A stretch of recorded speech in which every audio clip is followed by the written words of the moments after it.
Welcome to the Watermelon vs. Pumpkin podcast. Look at it. See the logo. See the truth. See the youth. Oh, get that camera shifty on them. So Mm. yeah, man. It's that season. It was like pastry. Why you looking so nice and fly in your peacoat, nigga, with this scarf on? What are you doing? Where you going? I just jumped into a time ship, traveling machine ship, and we went back to the motherfucking 1940s on Woo. y'all. 1946 to be exact, the Hmm. location. So I try to get my best little hat because in the 40s, from I think everywhere from like the 1910s to the 1950s, everybody wore a hat because it was like a sign of being a distinguished person. It was part of your outfit, and it even seemed like the old people, the homeless people, whoever it was, like a hat was You had part to of have a your fit. it was your fit. And it depending how nice your hat was, depending on how well you were doing social status. It's like sneakers now. You know what I'm saying? Where they judge In certain communities, it's not a. It's. yeah. Well, Well, I'm sorry, in I one thought very specific I think community. but I think that, but that's not even true because I watch a lot of sneaker shows and it's a little everywhere, man. Because there's other ones that they have the access to the funds to get the sneakers that are trendy and hot. And Yeah, yeah. there's a kid out in the middle of the the beautiful suburban nice neighborhood who's getting those fucking Yeezys that are $600 too because Hmm. he's going to be in school and especially more nowadays with the internet and the way everything is popping. You know what I'm saying? It's a different kind of way to get access to these things. Yeaster So bunny. it's beyond that, but the hood we've been known to catapult into that and drown into that sneaker world, but that's always been a sign. I could chime into understanding it and chime into like saying what the fuck we doing all at the same breath. You know what I'm saying? Like, what are Hmm. we doing? But I chime in because I understand that feeling. And then there's people like, yo, you want to feel fly? How do you feel fly? I don't know. Let me get these dope sneakers and make me feel good. I might be fucked up in life, but you know what? These $200 sneakers make a nigga feel good. And people run with it instead of opening their eyes and see there's better things to spend your money on. So I fight with that all the time, but I get it. Back to 1946. Nah, but that was the thing though. Hats, man. Like you said, it was a part of your get up back then. You know what I'm saying? Yeah. 40s, 50s. But we went back and because it's around that time, Christmas time. So it's December, y'all. So we trying to get into the spirit of things and sticking with our movie logs. I don't know epilogue. I don't know what I'm looking for. I don't know the word. Uh, we're going along these episodes of watching these movies around the time of the season to get that spirit and understand it. So we tossed it around what to start it off with, and we figured we go back to the original of the pioneers of the classic Christmas time movies, and this is one I've never seen, but a lot of elders and people that are a lot older than us know all about. um, it's a Wonderful Life, and I got it right. Did I get it right? All right, so because It's I'd be fucking up. wonderful. I'd be fucking up some titles. I don't know if there was another part to it. Is it subtitle? I'd be, I don't know. There was a But couple different editions. It seemed like, I think there there was the, was the there was the platinum edition, and then there were a couple others. But right. we watched the edition that was made into a color movie, Yeah, and the colors were beautiful. I gotta say, it was nice. it was Muted a tones. yeah, it was nice how they did it, and it had a real feel for. I think it really felt like everybody's complexion and their clothing felt like that material. Because that's why I asked you because I almost tossed up. I almost was gonna go the opposite way of you just to kind of but I want to be on the same vibe, so I want color. But I almost want to see black and white because the original was black and white. You know what I Rigid. mean? And I remember seeing a lot of like in time or watching movies, watching films, seeing clips. There's a lot of famous clips for holiday time from that movie, but I'd never seen it, but I know the clips. Yep. With the guy kissing her and Georgie, you know. But yeah, It's a Wonderful Life was the movie we ran with to start off the season. And we went back to 1946, which is way before both of our times. Oh yeah. So I enjoy watching movies of that era. I don't know about you, but just like I look at clothing and like household items and shit. I try to look at shit like that. Like what was the decor like in the background and shit. You know Hmm. what I mean? Like you said, a lot of muted tones, a lot of browns and yellows, and you know what I mean, and Yeah, not burgundies, too much darks. flashy stuff. Mm, More of most people dressing alike. You know what I mean? Not too right, many people standing out, like especially like say in the bar scenes and stuff like that, or in the bank scenes. Nobody really stood out. Everyone was just wearing right. like functional clothing. It was like Earth that, tones. not too Yep. much style, if you will. Right. Yep. Everybody had your basic earth tone colors, your jewel colors, you want to call them, your dark reds maybe, or if you had a bright red, it probably would have been like, oh, it was none of that. Well, I think if anything, the one person that did wear it was, what was her name? Vicky Lane, something like that. She was the hussy of the group. She I wasn't Vicky. I thought it was was it? Violet. Was It it might have Vicky? been Violet. Yeah, I you're right. thought it 'Cause was like I Violet. said, I'm garbage at names with Yeah, movie I stuff. catch some of them. You know, George Bailey was the main character in this movie. Yep. Georgie Porgy Bailey. Uh, they didn't call him that. I just did. But Yeah, it was Violet. You're right. Yeah, it was Violet. it was a Violet, Violet the hussy. But so she Yo, was pretty much the only one that wore, colorful clothing, and you could tell she was, because they made her a little peacock. No pun yep, intended, but all puns intended. Uh, peek at it. yeah, we'll The get it. link. We'll get into all that. So this movie was premised in a town called Bedford. Bedford Falls, I believe. Bedford Falls. I don't know where that is, but that's where it was. Bedford Falls, small town somewhere in middle America, middle suburban America, look like kind of a place. Um, and actually, we're gonna kick it off how it really started because it started with a twinkle in the sky. Mm. Now this movie got real magical immediately, and that's what What's funny? Knowing this movie, of seeing clips of it ahead of time before watching it, I didn't know it kind of started off with that magic little touch like that. To be honest, I thought it was just like a love story around Christmas time. People watched. Same here, yeah, because I You like I know, said, I've only heard that the movie is classic. You see it on every list of, even in like 2006, it was voted the best movie of all time by some, organization. And right? yeah, same thing. I had always just known the name of that movie, and then that movie was out there as one of the best movies of all time. But yeah, as Right. far It's as like anything other inside of it, yeah, I didn't know that at all. right. It was like one of those classic films that people were like, "Nah, this is how you do it. This is how you get it done." Just never watched it. It- you know, just sat there and was like, let's give it a shot, man. But it was in this place, Bedford Falls. But actually, like I said, I had to rewind it. Started from a twinkle in the sky. Like I said, like it got magical real quick. You know what I mean? So that kind of shocked me a little bit. I almost Yeah. thought at first, I'm not gonna lie, I thought I was watching the wrong movie. Because the title didn't come up yet, and then kind of what it started off with like a glowing in like a galaxy little scene. Like solar system type, yeah, galaxy. Right. However great that was for 1946, it was Had to be. yeah, it was great for that time because it was just like it looked like a black piece of something, maybe with a light behind it, and then the parts where it had the solar part that was talking was a light behind it that just flashed, so it looked like it was speaking.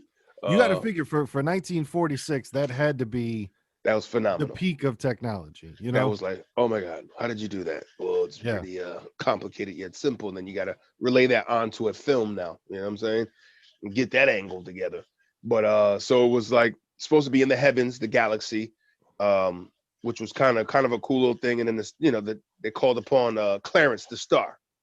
Mhm. Clarence called him over. All right, Clarence, you want to become an angel? You got to get your wings. You got to fill out a task. You got to help somebody that needs your help.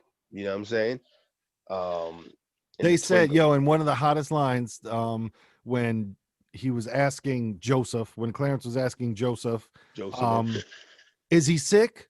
No, even worse. He's depressed. No, it wasn't depressed. He's fuck me.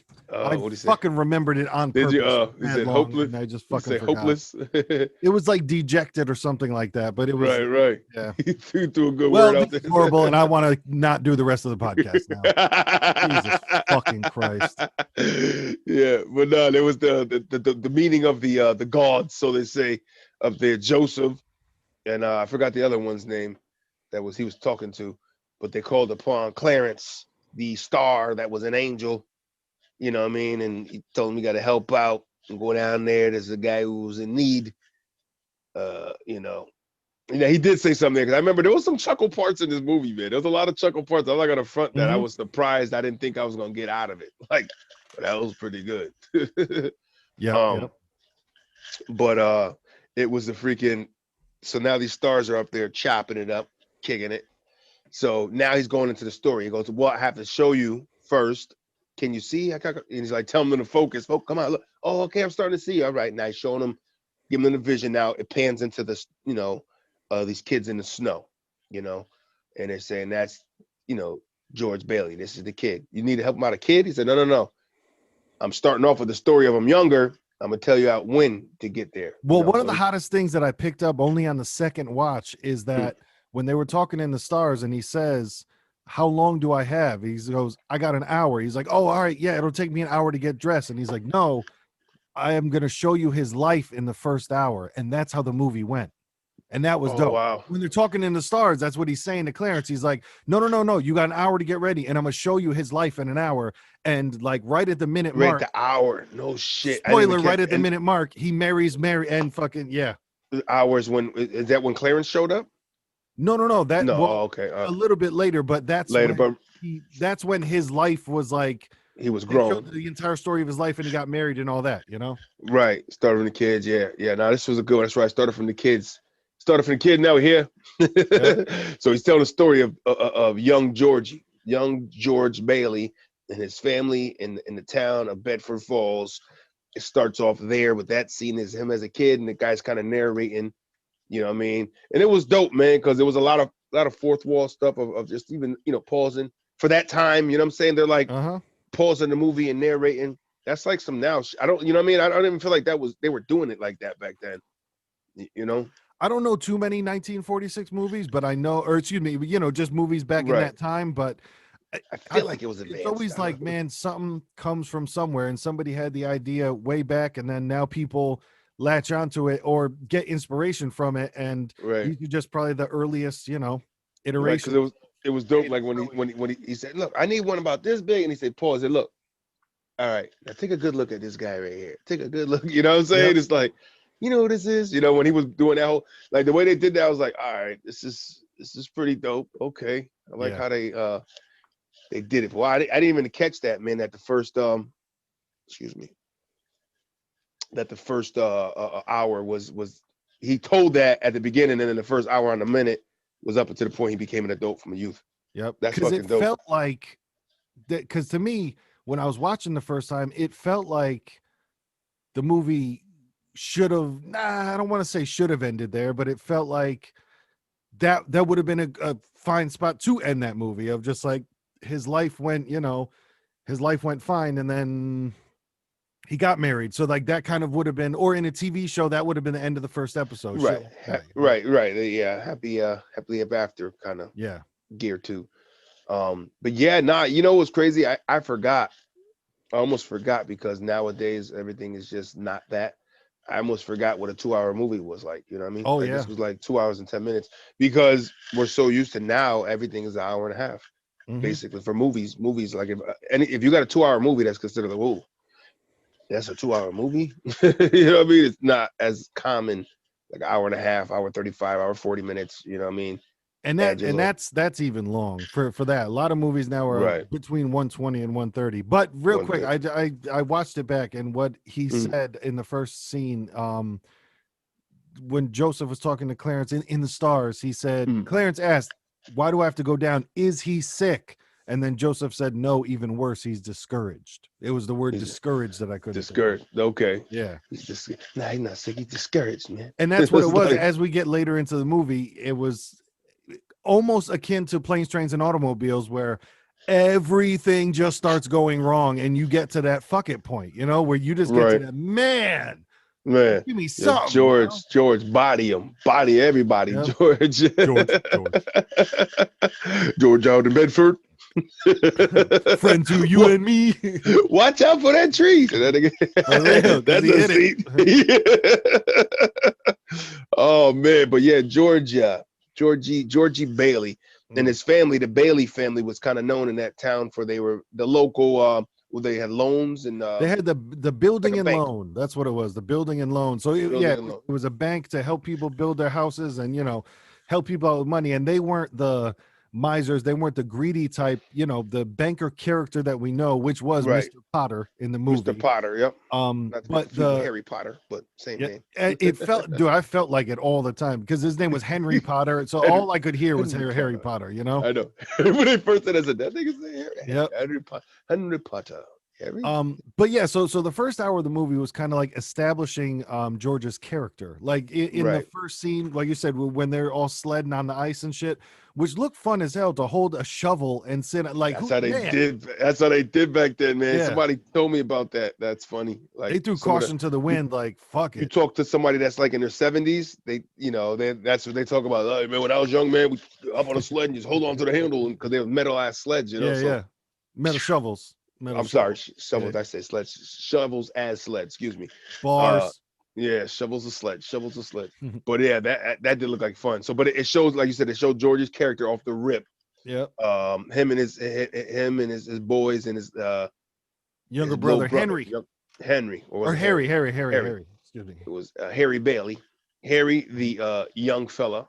So they all go down, and he's like, "Come on, Harry!" Now the other kids are kind of picking on him. Oh, scary Harry, or some shit they call him. You know what I mean? And I'm not scared. He's like, "Go ahead." So he's telling his brother, "You could do it."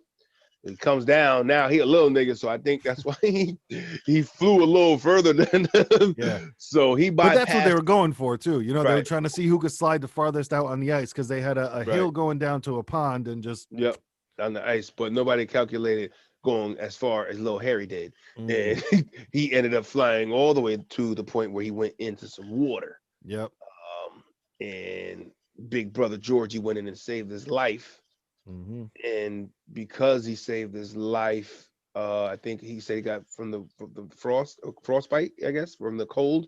They said he somehow he lost hearing in one of his ears because he somehow getting a cold or pneumonia or whatever it was, somehow through that process of that he lost his hearing.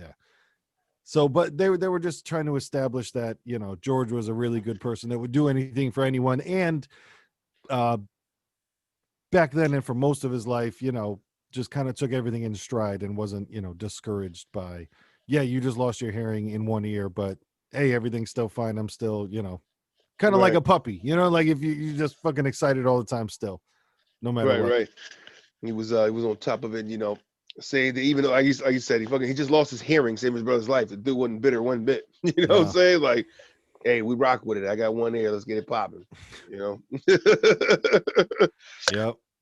But so and then it went into where to go from there? From there, and then they showed Georgie working at his job, and the earliest memories of the two girls that were in his life the entire time, Mary and Violet, where Violet's still at age whatever 8 to 10 was the so when we say risque for 46, to me it started off with the opening line that got risque to me was the little kid saying what she said, almost like for that time she was like, "Oh, Violet, you like," she goes, "Oh, Violet," she goes, "Oh, I like him." So, "Violet, you like all the boys." She goes, "What's wrong with that?" This is just like, what I mean? Just totally made her like this little hussy, like you said, with the word they would use, scallywag back there, hoe, as you want to say, a little thought for nowadays. She was a thought. There's no other way around it. She had thought vibes, and they gave her that vibe as a child. You know what I mean? And spoiler alert again, it followed her into adulthood, but we'll get into that later.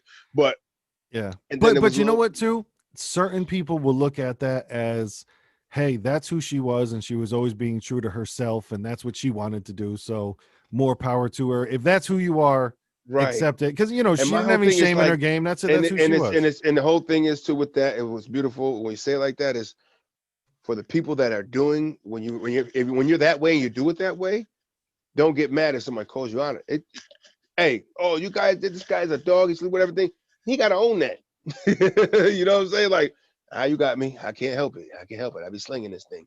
You know what I'm saying? Like, like a dude that has a problem with that, he got to admit that. My whole thing is like, we almost like in the male world, we take it as a crown. You know what I mean? Like, slaying them dragons. ladies don't take it as a crown, but if you're like always been that way, maybe you should wear it like a crown. I don't know. You know what I mean? Maybe to help take the pressure off you. Like, look, I'm a hoe. I can't help it. I like dick. Yeah. Okay. Yep. Problem That solved. seemed to be that seemed to be the character that they were running with. Because she also kind of looked good forever, and I think that was kind of the hook of she always had guys all over her. She always had guys Right. all over her in every scene of the movie as you went, Oh and man. I They think got some women just use that to their advantage as they go, because that's the other thing too. I don't know that she was sleeping with all the people, but I think she was the type of, oh, you want to buy me a drink? Cool, I'll right. come, I'll talk to She's you for the 5 right minutes. because Like, back then it kinda, wasn't like them girls weren't putting out. If they did, it was on a real low key. But it was more about the game back then of being like, oh my gosh, she's showing me attention, risque. If she did a yep, certain kind of walk where they were the dress and the little shoulders and hi, I yeah, got the yeah. makeup on, hair done. That's one thing I got to stop for a second and just throw this out there. How impressed with and phenomenal the hair game was for the ladies in Oh this yeah. movie. Like the break, I was looking at some of the designs, like that shit is like epic looking. You know what I'm saying? Hmm. Like I don't know, people should be bringing back some of them styles they had because them shit was them joints what some of the big braids she had going around the side. Yep. It was They, kind of they hot. got inventive, but you got to Yeah. remember too. One thing that I always think back on is the options of what they had to do. You know what I mean? Like that back in the day was, there wasn't so much to just waste time on, so they could spend more time learning a skill like that and being like, you know what, there isn't a million different things to do. I'm not going to be on Facebook. I'm not going to be on Instagram doing all this stuff. Right. I'm going to take the time. I'm going to take 4 hours to do my fucking hair, because what else am I going to do? You know what I'm saying? Right. Clean the Right. house again. Do it. They Right. weren't Right. sitting I there did. watching TV all day. They weren't doing stuff like that. So Right, they and you had think time. about those eras where a lot of women, and be honest, honestly speaking, in that time, in that era, they weren't working. Like you said, what I mean, Yeah. they're home wives. So after like you said, after they're cooking and cleaning, it's like they can knock. It's like working. You know what I mean? You knocked out most of your shit throughout the day. It's like, what am I doing now? Yeah. They're Get gonna read a fresh. book. Read a book, get fresh, do their hair, learn new styles and shit. They actually worked on a craft of some sort, Yeah. being resourceful out there. Um, Hmm. yeah, it was crazy though. But I just had to chime in with the hair, man. But back to the little kids, they went back to him as a youth where he worked at was at Yep. a drugstore, I think it was. Yeah, it seemed like everything was combined with a drugstore, which was also a candy shop and and a soda shop and chocolate milk R- and yeah, Right. They just like I think back then the drugstores, the pharmacies, like that's how they were. They were yep, everything. You know what I mean? Your convenience store was your pharmacy. Like your Walgreens and CVS is like your staple of what shit was before other stores came out. yeah, Before like I feel like before department stores hit big, that's what it was. You went and got everything from a store like that. All right, let me go get my medicine. They got groceries here. They got candy for the kids. We got diapers. We got diapers. Okay. yep. You know what I mean? At that convenience slash pharmacy. So he worked there. Hmm. You know For what a I mean? drunk. Yeah. The drunk owner, fuck, Mr. I forgot his name. Yeah, I But don't it know was a his Miss. name. Like I said, there were so many characters in this. It's tough to There keep track of was. all the names. Yeah. So it starts off with him in there, and he kind of was doing his little. I laughed when he had said to Mary or something when he was talking to her as a kid. And then he called her a dum dum or something like that. He said he called her some kind of idiot name or something. Like, oh, don't be an idiot. Look, let me show you. You know what I mean? But how he said it, I was like, damn, he was just sunning her. It was And I quick. laughed because Yeah. as he got older, he continued like there's ways to dig into this levels of how George was as a person and type of thing, man. They had a real different twist on it where it was really the female that was chasing. It felt like, you know what I'm Yep. saying? It was a different spin, man. You know what I mean? Of what it usually is in love movies is the guy is so in love with her and he's just chasing her and it's the other way around, man. Well, I think Mary, George in the movie just that wasn't his main focus. How some people just that's not necessarily their like, oh my god, the right, only thing I'm concerned about is pussy. Like his shit was he wanted to travel. He wanted because that's even when right, she was asking for her chocolate milk and shit, and he was asking, hey, do you want it with coconuts? Do you know where coconuts come from? See, I want to go to Tahiti and I want to go to all these other places. Like he was right. He was where George the Dreamer. George the yeah, Dreamer. He had dreams and plans. He wanted to go places and do things. You know what I mean? He was saying that at a young age. He was telling her, you know what I mean? He's like, yep, I want to do that. I want to travel. You know what I mean? And it's and it's cool because you think about it, like, because back then traditionally more it was like you went to school, they kind of got married really young, Yeah. and they had kids really young, and he went to work and she stayed home. That was like your average norm of people's lifestyles back then. Mm-hmm. So for him, he wanted to be different. He didn't want to do all that. He wanted to break the mode. I didn't, he wasn't, like you said, he wasn't really interested in, like, oh, chase girls. I want to chase a dream. Dreams Yeah. of girls. Dreams of Well, I girls. mean, he still wanted girls because when he was saying, even to her then, he's like, I'm gonna go off, I'm gonna have 3 or 4 wives, blah blah blah, talking about in different countries, shit like that. And but he just didn't want to be locked down. As plenty moments in the movie, he said, about this small crummy town of Bedford Falls, where he was just like, he wanted to go see the world. He didn't want to just be stuck here. He Right. wasn't, Live outside your hood. Live outside your yeah, hood. We talk about these things. he wasn't satisfied with that normal, yeah, you do this, you get a wife, you go to work for, the rest of your life while she stays home, and just he just wanted a different experience than everybody else. So I agree with him, man. I saw a lot of myself in George Bailey of just like, yeah, I don't want to do that. You know what I'm saying? Just that whole, I don't want to do the same thing that everyone else is doing. But so then they flash forward to he's trying to follow his dream, and George is buying his Foot Locker to basically, travel the world with his Mm. his big ass trunk, if you will, Right. a So la it went from John Candy. well, before we get away from the kids scene, there was a real key scene in there where George saved the drunk from killing somebody. Yeah, yeah. The drunk pharmacist was drunk on the job, and George had found the note that was a saying about his son, because when he was reading it, his son had got killed or his Yep. son died. It From was saying it influenza, was yeah. influenza. He was sick, right? He was sick. So he's reading it. So he's seeing that, and then he's seeing the way the guy's acting, and he's seeing his eyes all glossy. You think it's drinking, because probably that too, but crying. She went back there and boom, boom, boom. So he's kind of like monitor him, talking to him. He's doing small talk with him, trying to just watch him and shit while he's small talking to him. George, smart, bright young kid. And he's seen when he was, messing with the bottles, and he saw when he was bottling up that he saw what he put in there wasn't right. Yep. He had put in poison. He had put poison in the wrong fucking bottle that he asked him to go bring to somebody, right? I think it was. Yeah, yeah. Because George was like the gopher for everything. He was the Right. one that was, yeah, all over the Right. place. Go for this, go for that. You know what I'm saying? He so then he went and I think he intercepted it, or he never brought it. Did he intercept it and bring it back? I think it was. I think he just didn't bring it. That's what it He seemed just like. did, But right. yeah, It's like he didn't bring it. Yeah, and he was telling him about it, and the guy, first he was kind of whatever. He was talking to him, but then he started getting irate about shit. yeah. And then when he got irate, that's when he started fucking, coming at him, shaking him like, you're not for nothing. You getting in the business, man. Acting and Oh, all. you could hit kids back then. You know what I'm Right. saying? Like that's another thing about that we don't remember from back then is, you could, and it didn't have to be your kid. Like you Right. could No, that wasn't his fuck kid. That up was like, kids. that was his boss. Like, Yeah, I'll yeah. beat you, and I'm gonna tell your parent I beat you, and they're gonna be like, okay, Uh-huh. what'd he do? Is it Exactly. justifiable? All right, no problem. Now come over here, and I'm gonna beat you too. That was that era. So he's he's throwing a couple wallops, a couple backhand, front hands, side to side.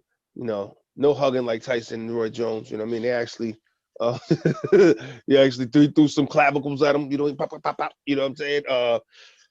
Just and the kid was telling him, as he's hitting him, he's like, I'm sorry. I I didn't bring it because of yada yada. I had to, you put what you call it, you put rat poison, you Yep. put poison in it by mistake, and I know your son died, and I know you weren't right, and that's he's breaking it all down like, yo, you was crying or you wasn't right. I seen the mistake and I fixed it. That's what I did because you. And then he had grabbed one of the joints and he tasted it, and that's when he knew, and he thought he was gonna hit him some more. He's like, I'm sorry, you was right, Yep. you was right. You saved me from killing somebody. You know Mm-hmm. what I mean? That's what it was. He was drunk and not paying attention. Remember he dropped the pills. And Yep. he put the wrong ones back in the bottle. That's what it was. Trove. Yeah, but all right. So yeah, that was that's I just didn't want to pass by that one. But then from there, they as that kid, they flashed to him being in high school, right? They flashed he I don't know necessarily if he was in high school, because The problem with that is they used the same character for the entire fucking movie, and I They mean that did by George Bailey, so to where from his when high he school was and up. ready to go to college and all that other shit, he's the same fucking person. So it's tough to tell It every time. was You tough. you do have I to follow the story, You but it's do because every time he says 4 years later, to you know what I mean. So I yeah, think it yeah, was.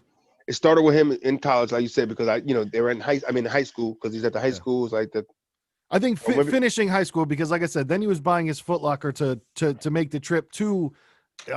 He was going to travel, and then it would turned into college, and it was just a whole kerfuffle. right, and it's funny because once again, the actors they use for high school people is like, man, they look old as hell, but then we always laugh because no, because they were looking Yeah, like that back then. Like that your was it. teenager looked like an old guy back in the day, man. Like the genetic gene that happens to people that go bald at a young age usually comes from that guy that looked at old in fucking high school already. You Hmm. know what I'm saying? Like yeah, you had the great granddad was that fucking guy who looked like he was 38 when he was a freshman. Yep. One of the interesting things too was the cop and the taxi driver were called Bert and Ernie, and like, dude, that had to be where they That got it had from. to be inspired. I know what I thought about that too, man. Bert and Ernie. I thought there was a lot of little things in there. Like I said, Bert and Ernie.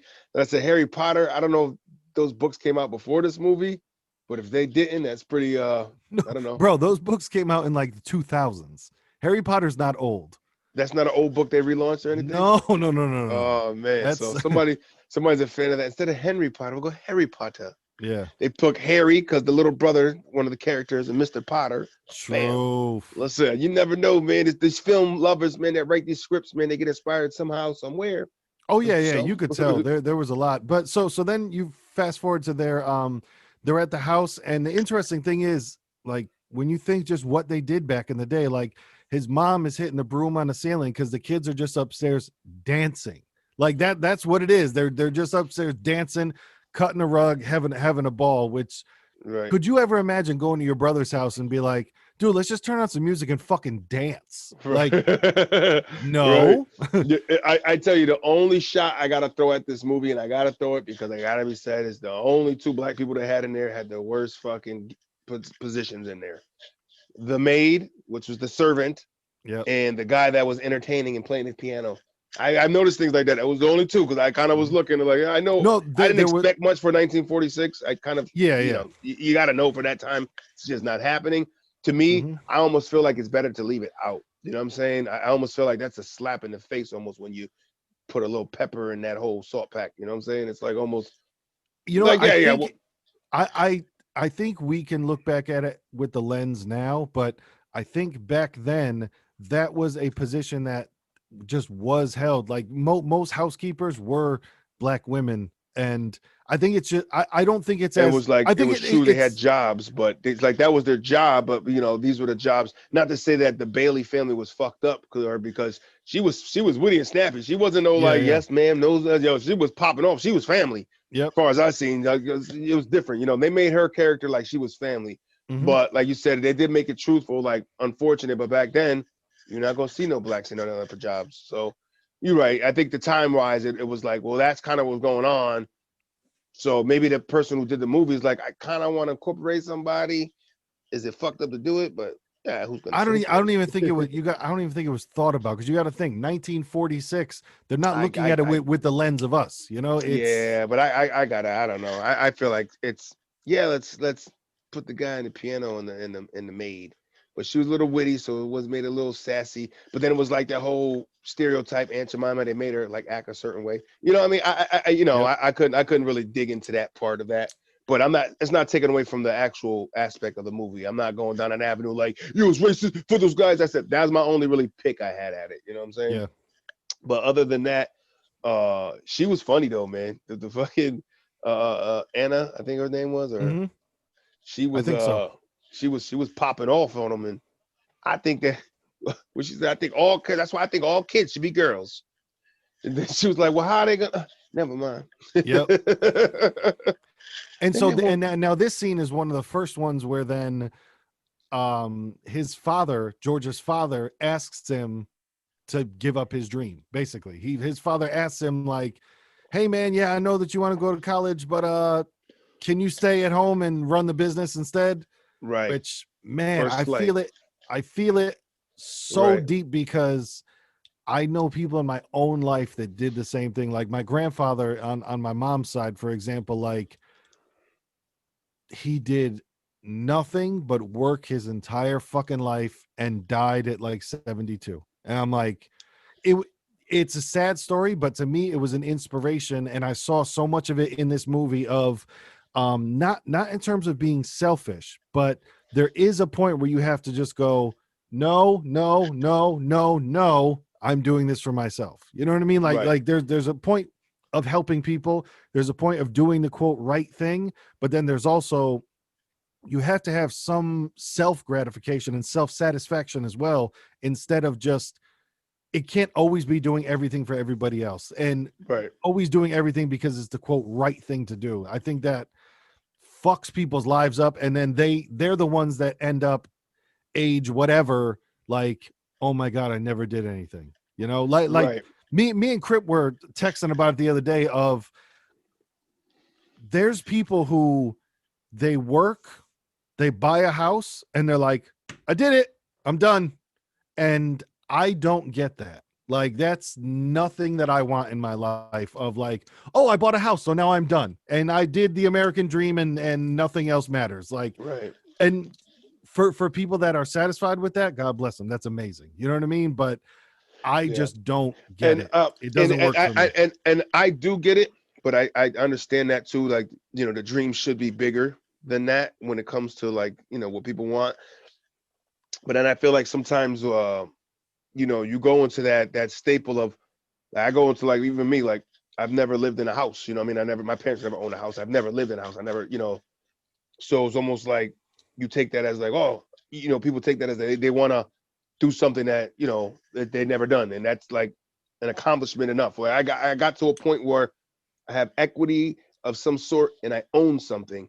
And it's a sign of, I did something. If I fucking die tomorrow, you know what? I did enough to get something, to be honest, where I didn't fucking, because there's people that live in the hood, man, their whole fucking life, man, have been renting from somebody from when they were born all the way until they died at 90 something years old, have been renting in the same apartment or some shit. You know what I'm saying? And it's like, Yeah, yeah. you got to be like, man, who wants to do that? Some people are satisfied with that, but it's like, it doesn't make sense. You know what I mean? But Yep. it's weird. Was just, hey, there's a guy I heard about here in West Haven. If you ever see him, scraggly, kind of hair, salt and pepper longer, glasses. He's got a hat. He's got a hunchback. He pushes the carriage. He collects bottles and shit. The guy has a fucking house. Somebody told me that. I'm like, no way. They're like, yeah, look right over. And they pointed it. They said, look behind there one day. I was driving by and I looked back and there was like fucking 4 carriages with a bunch of bottles stacked up. So I'm like, okay, sounds pretty valid. That's the guy. So it's almost like that makes you happy though. Like, you have a home. You own a home. Every Yeah, day, yeah. this guy, all he does is collect bottles like he's homeless. You know what I'm saying? That's what he does. He Hmm. goes around fucking, it's like, is that mental health? That might be mental health. You know what I'm saying? But almost like, or is that his happiness? You know what I'm saying? Is that Yeah, yeah. what you I'm not reach and shitting on strive for? anyone for, if I'm not, and I'm Right. not saying anybody needs to quote dream bigger, stuff Right. like Right. that. I just personally don't. I sometimes I think like people don't see a bigger thing, or maybe that is what they're satisfied with. I'm just personally not. You know what I mean? Like Right. Right. I felt more with George Bailey of just like, I don't want just this. And I'm not talking about Right. being rich, being famous, anything like that. It's just, I know I'm not satisfied with I bought a house, so now I've done it and I'm done. You know, like it's Right. just that Right. because Like you said, there's people that you bought the condo. It was like, all right, feet up, did it. Got a con. yeah, like Yeah. they, I owed it. so imagine like, you know me personally, and imagine if now I bought this condo and was like, okay, so now I'm done with everything, and all I do is I work, I come home, and I watch TV for 4 hours, then go to bed. Like, Right. but once again, I'm not shitting on anyone, because for some people that is their entire life, and that's what they like to do, and that's what they're fine with. And I'm Right. not saying anybody needs to do anything different. I just very much connect with George Bailey of like, yeah, that's not what I Right. want. I don't Like, want just that. And then go on a vacation every fucking 4 years to Florida. You know what I'm saying? Like right. it's Right. Right. No, this that guy had, like, and it's true, man. When you got those, people have been dreaming since they were a kid, and it's a beautiful thing when you dream like that and you want to see those things and you actually go do it. Yeah. So you know what I mean. You can feel that drive, George. And they say like when you want something that bad, you gotta obsess over it, right? And that was when he had to obsess over it. I have to be obsessed, and it's like every fucking excuse me, every obstacle that came that we're gonna talk about, but it started with this first obstacle. Dad dropping the fucking ball on him, like boom. He finally dreamed his whole youth of getting to the point of being able to go to school and travel. You know, what I mean, Yep. that was what he's gonna do. Go to school, travel. While he was at school, he's going no, but the way he said it had me cracking up. He said, I'm gonna go travel, I'm gonna do this, X, Y, and Z. You know what I mean? He said, then I'll come to college, see what they're talking about. And then I'm gonna Yeah. do, but the way he said that shit, I was cracking up. He's like, I'll just come over there and see what they're talking about. You know what I mean? Like almost like I don't want to be trapped in a classroom like that either. Like Yeah. it's the spirit, the eagle spirit that needs to fly. You Mhm. know what I mean? You can't cage me, be my spirit. You got to think about like you think about what natives and shit, what there's when they get into spirit animals. You know what I'm saying? Like that could be a definition of like how those people are. You know what I mean? The more aggressive guy, okay, he's got the bear spirit of the bear. You know what I mean? Because he might be the protector, the big guy. You know what I'm saying? That's his spirit. The big gentle lineman kind of dude, like big, strong, violent motherfucker, but gentle as a teddy bear. How's it going? You know what I mean? Those are that spirit. People that just can't stay still need to be on the move all the time. That's like your eagle spirit. You know what I mean? They want to be free. You can't chain those people. You can't lock them down. I gotta be on the move. I can't. You know what I'm saying? Unless you got wolf spirits. You know what I mean? People that like to stay in packs. They feel more comfortable and shit. They don't like to be loners. You Yep. know what I mean? I feel like they might have tied. I don't. This is just me throwing stuff out there. Please don't take this as facts, people, or anything that I really looked up. But when I start thinking about looking at it, it makes sense to me. You know what I'm saying? Of like, of maybe that is something. With that spirit, where they were saying that animal could represent how you move in your life. What that animal does. I can You see, know. yeah, there's similarities, there's comparisons there, because yeah, George wanted to go. So he basically he agreed and he said, all right, well, we'll let Harry go first. A lot of this movie was George sacrificing for his little For a little brother. A baby lot bro. of it And was. right, well, to rewind it, well, how that happened was so now he dropped that on him, and he kind of was like, whatever, whatever. And then that goes into the scene because that was before Pops died. Is when he didn't take over yet. Yeah. Before that died, he had dropped that ball on him about taking over, and he's like, blah blah blah. And then he goes on that date with Mary, Yep. Well, and he that's meets her for the first time at the dance. at the dance, right? Well, he knew her as kid from when they was kids, but he saw Yeah, her yeah. there, and they locked in, and Yeah, that was excuse a me. good scene. They re-meet. You know what I mean? Right, They right, re-meet of like, right. They hey, you reintroduced were only themselves. a little girl and now you're, Right, not. my name is George, and it's funny because like you said, the little hussy was all in his face. Then he locked in and saw Hmm. Mary and was He like, hit "Oh, her with hold that, on, excuse me. excuse me." Right, it's like money. I got that hell over here, over here. Exactly. That face, that gentle mush of Right, excuse me. excuse me, pardon me. Let that nose bend one time on you. And he saved her from the boring conversation. The little freckle face guy Uh-huh. was trying to give his best stories that she just wasn't listening to. Yep. But that was a good scene. And then they're on the dance floor, and shout out to that type of boogieing though, because that shit looks like a Bro. lot of work, man. Like Yo, that's and that's the thing about back in the day where like how we were saying, everyone had a hat, but then there was also like certain things that everybody did. dance. Everyone knew how to dance. Everybody knew how They to learned. sing for at least some part.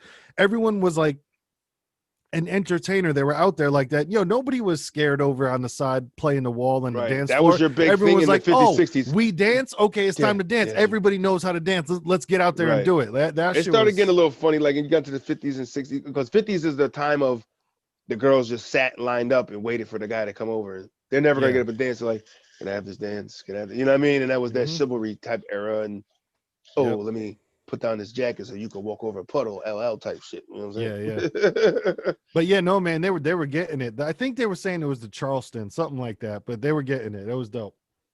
Yeah, nah, and it was whatever that song was, it was boogieing down to it, and then and then the devil came up to Freckleface and Uh-huh. said, "Hey, there's a pool underneath this gym floor, right? The button's right there next to you, right? Hey, George is standing right on the crack, right? Hey, I got the key, right?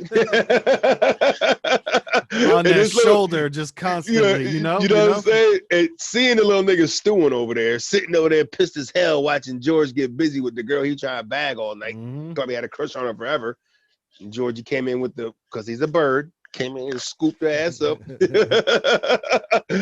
it just like a bird too, just clawed, just taloned her ass. Mhm. To come on this dance floor. And he was like, hey, he's like, all right, you're gonna bother somebody else, Now Yep. George was a tall guy, man. Now, you look Oh at the yeah, yeah, actor, he was like 6'3" or something at least, or definitely. 6'2". Yeah, he was a tall dude.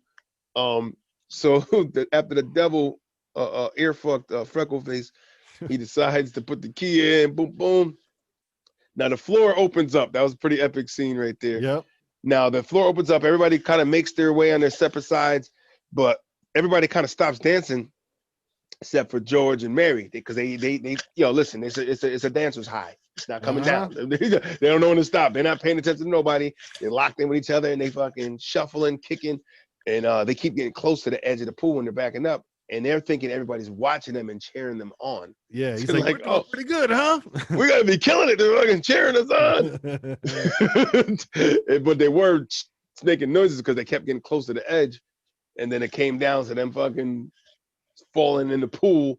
Yeah. And then I just started another party though. Then everybody jumped in the pool and it was all everybody good. jumped in the pool, and it was like great times. Everybody's in the pool, Mhm. splish splash, not taking a bath, but doing and you know what? And I laugh at that scene because I was like, yo, how many people got dunked in the head at least, man? Because there was some real reckless diving in that water, man. Like There really was. I was watching that shit where I'm like, why did you dive in head first? And then right? four of There's you, pe- why did you dive in head first? What right, the and fuck? there's people everywhere, and they're diving in head, and it's like, yo, and there was a point where people were jumping on top of each other around, like somebody got hurt, man. Somebody got kicked in the head or dunked somewhere, Yep. man. And that's the only thing I thought about on that scene is like, somebody got hurt in this shit, man, because these guys are just recklessly jumping in that pool, man, with too Reckless many people abandon. too many people at once in the pool, man.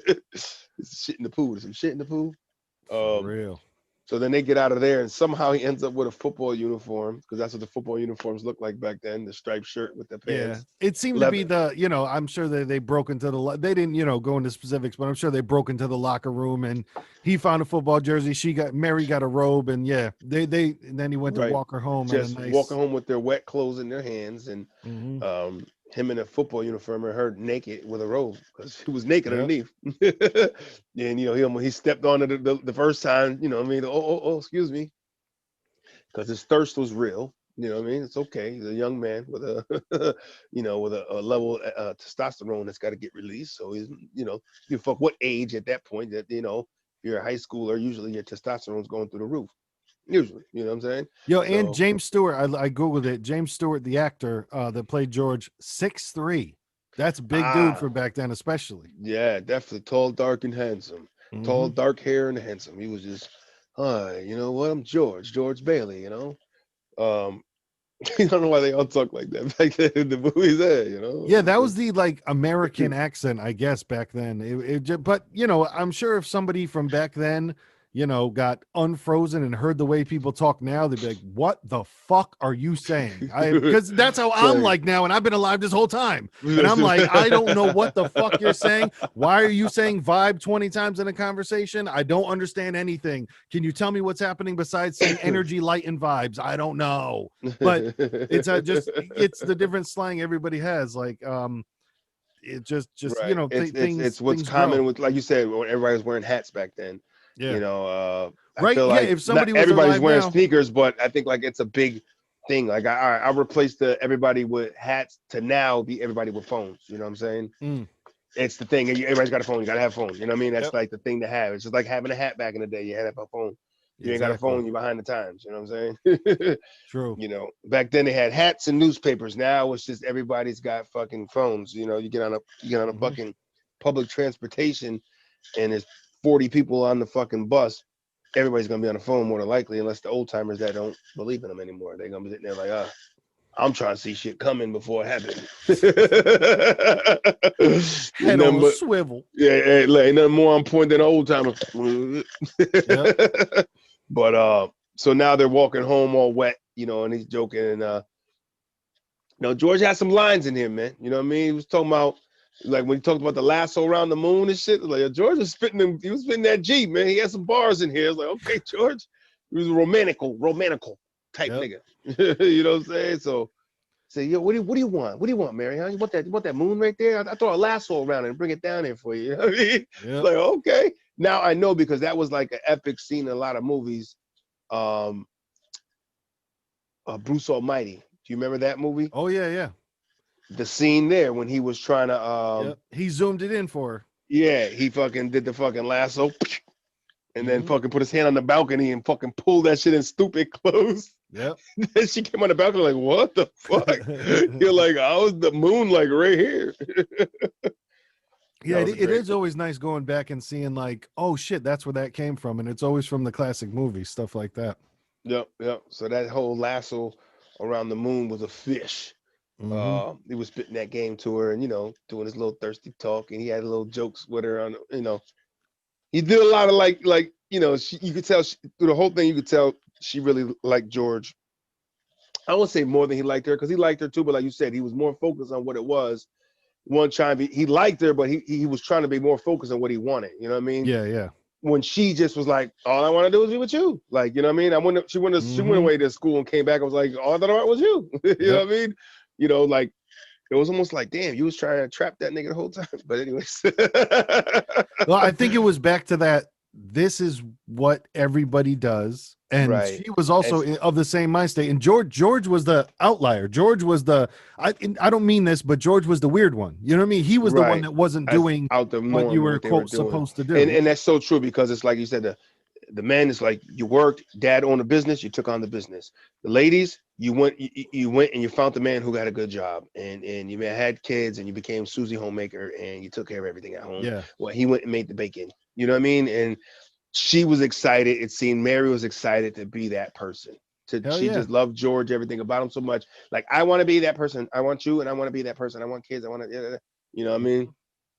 But I'm going too far right now. But that scene with they were wet, and and then he did the rock at the window at that place. He was like, do Yeah, a that rock. was the make a wish type thing. It was like Right. there was this old abandoned house for 20 years at 320 Sycamore, and Sycamore. they were like, you make a wish and you throw a rock, and she busted out the window, all that other stuff, and then the scene went where he accidentally stepped on the robe again. She was naked, hopped in the bush. They're Yep. making a bunch of jokes while that's going on, and then Uncle whoever pulls up when the car they're beeping the horn, and the bad That's news when he about the tells father. him. But before we get there, shout out to the dude on the porch that was like, "Yeah, shut up and kiss her." Exactly. He said, "Am I talking too much?" He's like, "Yeah, you just shut up and kiss her already." The nosy dude on the porch that was Yep. watching everything, giggling, uh, told him, "Man, you taking too long, man. Kiss that Hmm. girl." Pressed him, played him. Yep.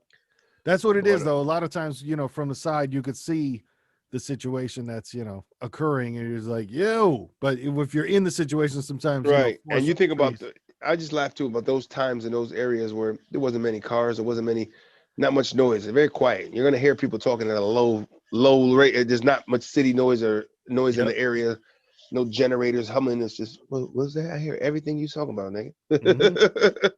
But so that's and so now she's in the bush hiding. And he's like, he's gonna give her a bathrobe, and he's like, "Oh, we got a real strange predicament here." And he's like walking around the bush, playing games with her, not giving her the damn bathrobe. Right. So he's playing games with her. He's dilly dallying around the bush. Silly Sally, Mary back there, butt naked, Hmm. getting prickers in her ass and all that. Talking about how it hurts. Then Uncle I forgot his name. Uncle Will. Was it Uncle Billy? Uncle Billy, I think it was. Uncle Bill pulls up on the scene. Say, yo, your daddy just had a stroke. Gotta rush home. So they from there, daddy having a stroke, they didn't go into the depth of it. They just kind of fast forward to 3 months later of him being in the business room with Mr. Potter and the councilman or whatever from Yeah, the town. it seemed like the board members, right? The Board members, yep. stockholders, all that. Yep. So shareholders, board members, Mr. Potter, Mr. Donald Trump, Daddy Warbucks, um, they were all in there, and that's when they said he died, because we didn't know he died. They just said he had a stroke. Fast forward, they said, and then the narrator said 3 months later, yada yada, and then here he Yep. is, and then he talked about, your father passing, boom, boom, boom. So now they're trying to off with the company, you know what I mean? And George, was he willing to let it go at that time? Because he was wanting to go travel, right? It seemed like he was until the last moment, He right? It was was, kind of right. like that, but He then was it like, was look, just you like, guys handle it. I don't know. Uncle's gonna you guys handle it. Do whatever. He's Yep. like, he didn't care. He's like, do whatever you want with it. The money he had, he was gonna go to college with it.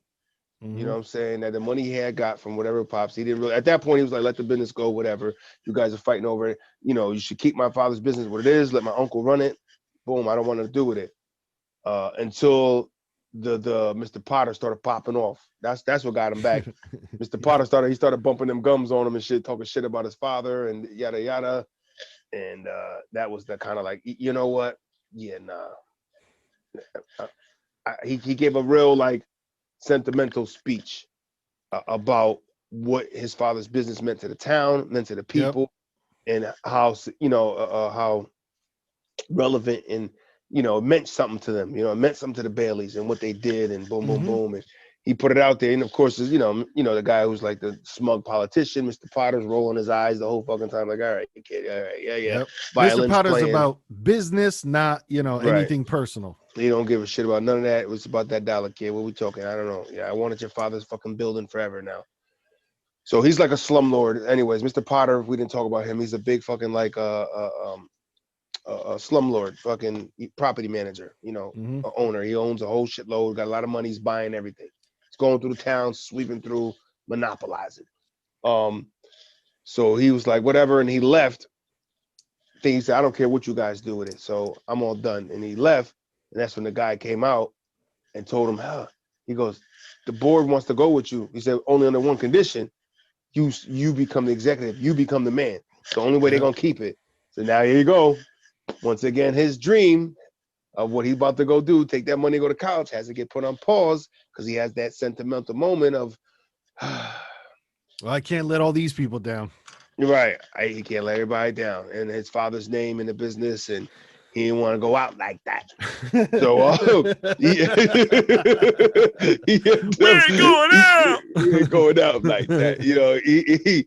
So what he did was he took that money and he gave it to his brother Harry and said, you go to college, I'm gonna run the business. And the plan was supposed to be Harry does the 4 years of college, gets out, and takes over the business. And then George can finally spread his wings.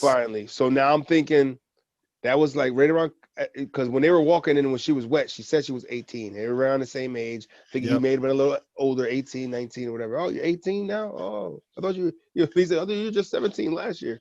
Yeah, nigga. That's how years work, bro. That was a great, like, he has that little kind of moronic kind of side to him a little bit, Yeah. So, it fast forward from there, and then 3 months later, so he's still fucking 18, 19. So he's thinking like that key part there was like, okay, 4 years, I'm gonna do this. Broski gonna come home, we're gonna take over the business. So I'm thinking about the age now. So he was 18, 19 still. So he's thinking like, okay, 23, 24, I'm good with that. I can skate. Yep. 23, 24, that's good enough. I'm still young. I'm gonna get out there, I'm hitting the world. You know what I mean? Just like being in college. I did college with him, except for I'm doing the business thing. Then they kind of fast forward through that whole him owning that, and fast forward from there. Yep. To Harry coming home off the train. Right.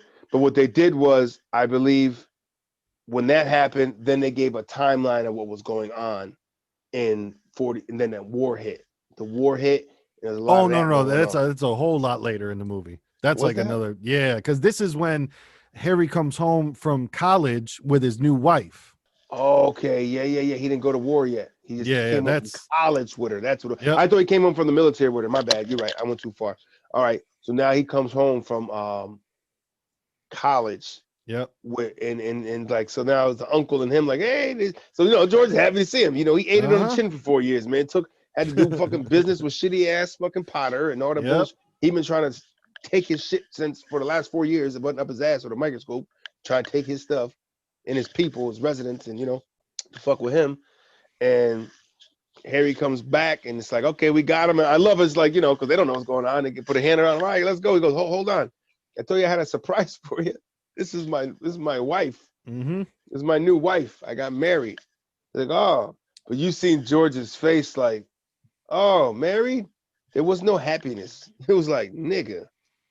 But no, he was at first confusion. Right. Initial was like confusion. He's like, oh, married. And it's like, of course, like, what do you mean you got married? You didn't say that. Yeah. So he's like, oh, what? So he was kind of cool about it. He was cool about it at first. That's right. Because initially he was like, ah.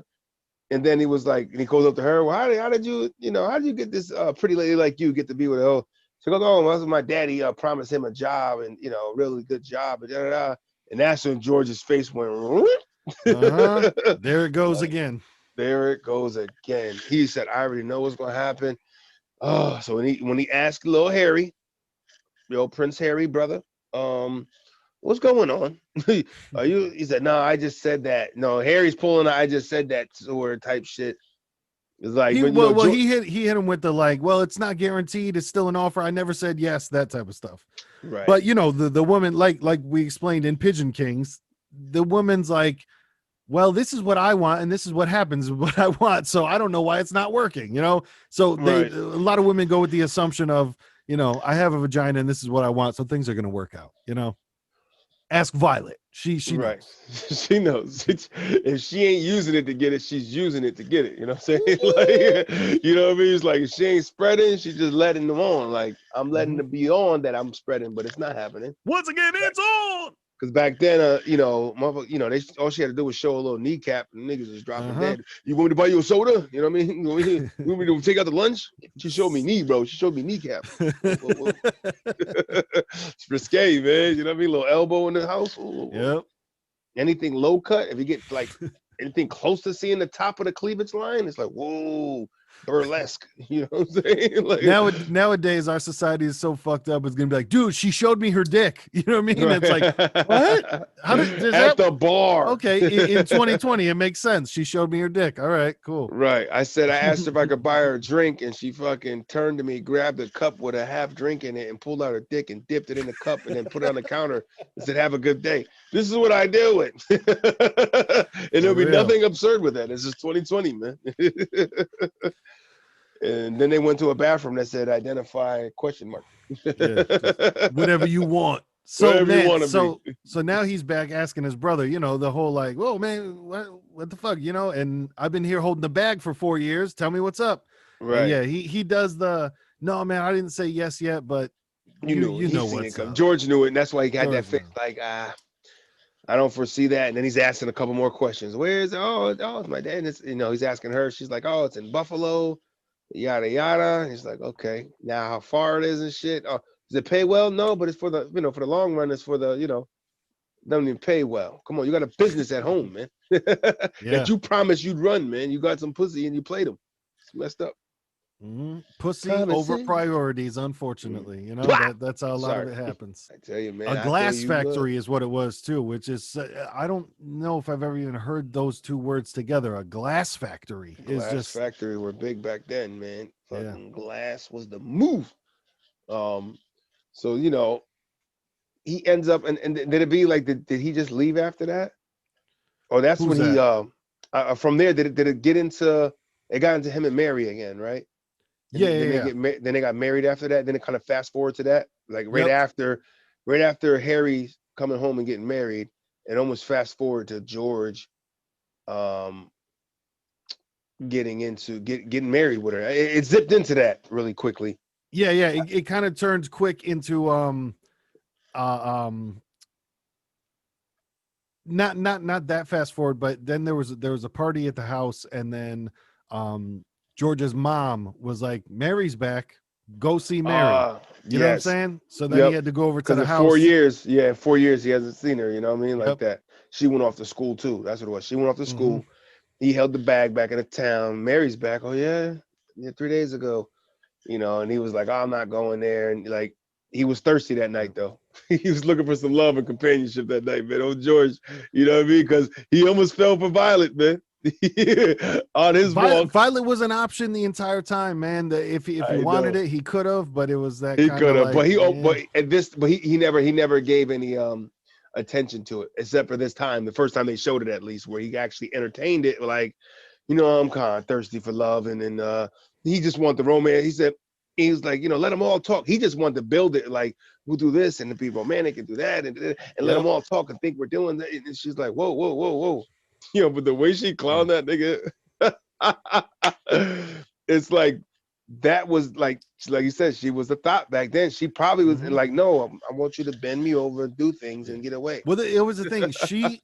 She didn't want anything romantic. I think she was more about she wanted to be a kept woman. She wanted I want to go live in a house. Like, I want you to buy me a big house and all the clothes I want and all that other stuff. And he's over here talking about romance, and she's like, what?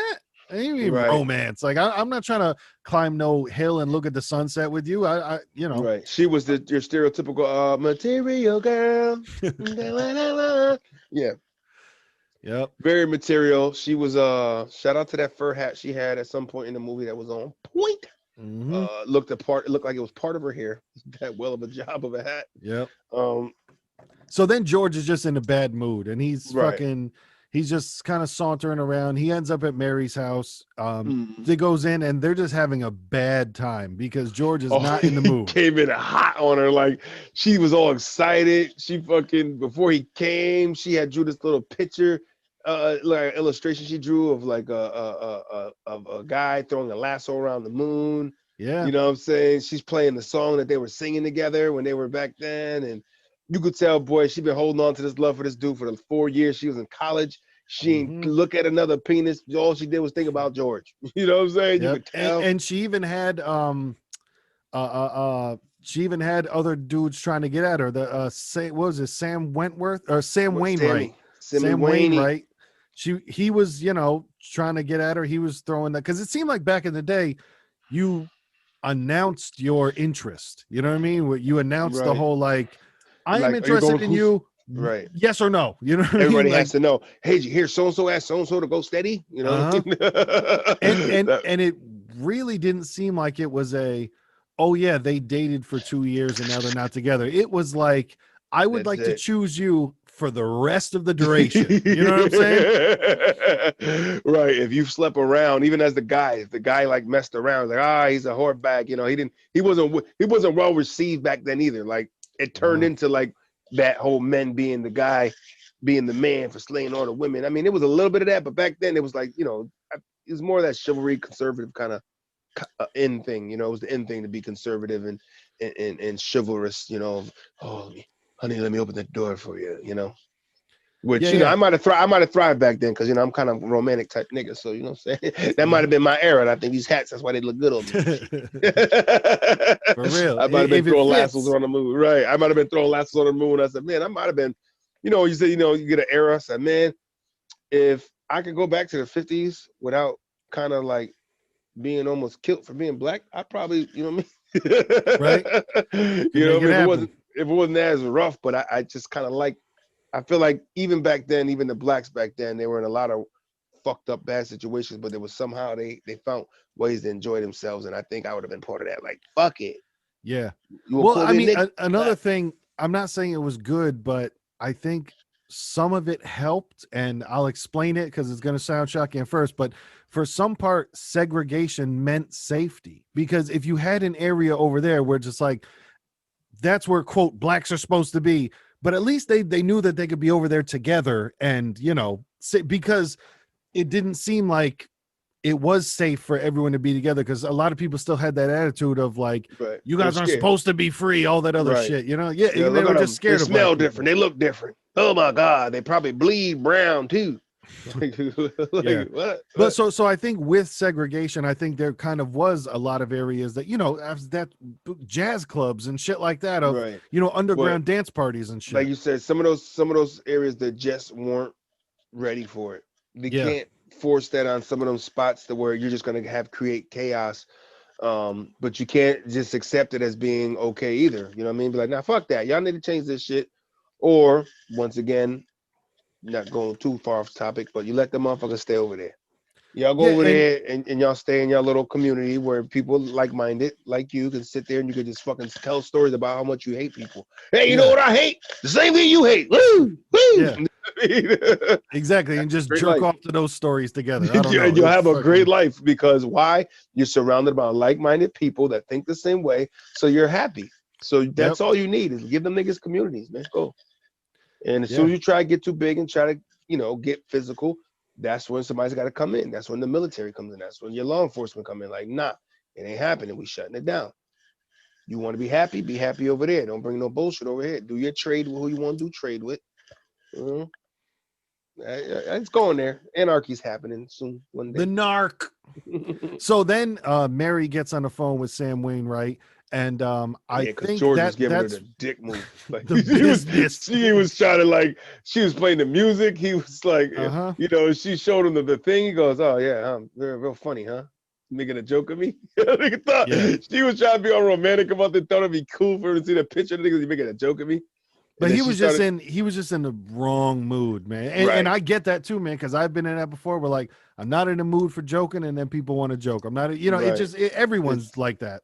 right. You get in that mood, and it's like sometimes when you're like that, and then somebody's trying to cheer you up, sometimes it makes that worse, nigga. You know what I'm Yeah. saying? Well, It's just and you like got to remember too that I'm George's behavior to me is understood because you got to remember this is the day that he just found out 4 years of work with, oh shit, man, it's about to be over. I'm about to be able to do what I want to do. And then his little brother just came home and said, no, you're done, that's that. son. You're still like, you thought 4 years was over. Now 4 years is not over. So then Now you're stuck. he's in a bad mood. Like I said, she's on the phone with Sam. And then he's like, in my opinion, he thought, he always had Mary on the back burner of, well, I know that I can have that and have that life that I don't necessarily Right, want, but I do have that as a backup. right. He Then, had it there like, yeah, yeah, she ain't going nowhere until he felt the pressure of old Sammy boy on the phone. yeah.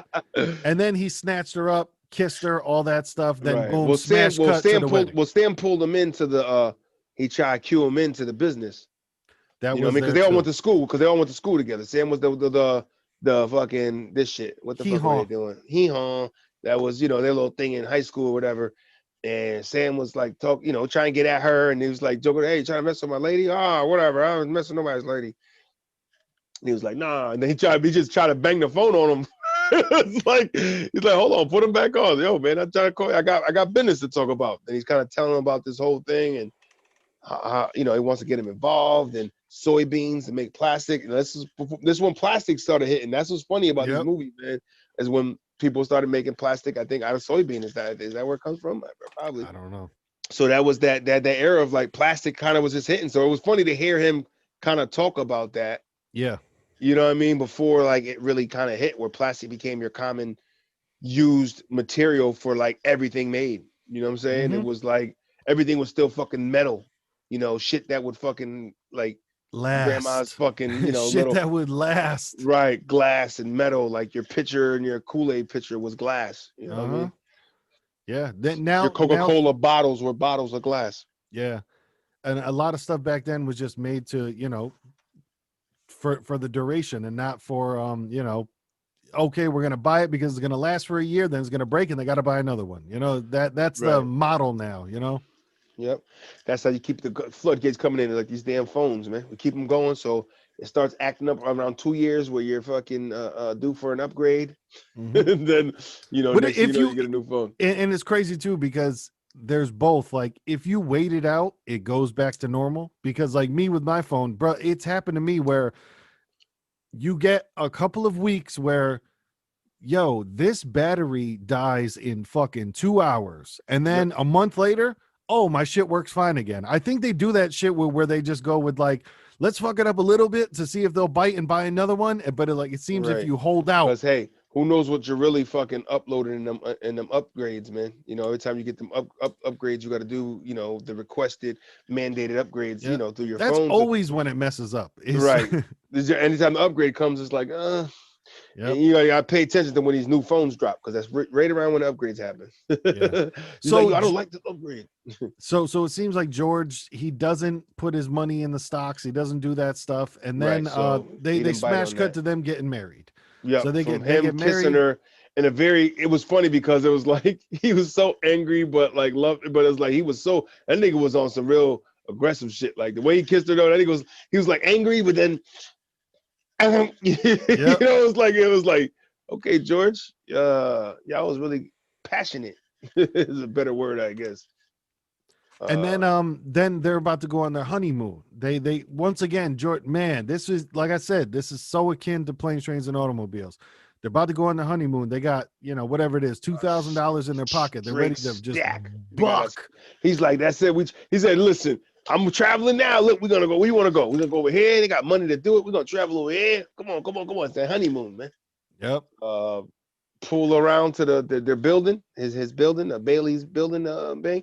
Building People out there along. like crazy, outside like crazy. So she's like, "Oh, please don't go." He's like, "The business. I What do you mean, got baby? to. It's Bailey's. I gotta get there. In my building. It's my business. You can't ride by your business and see a damn near riot and pretend the shit ain't happening. What you talk about, Uh-huh. Mary? Get your shit together." But so then he goes and the door's kind of locked. He sneaks on in. Uncle Bill's having a heart attack. Pulls him in the back.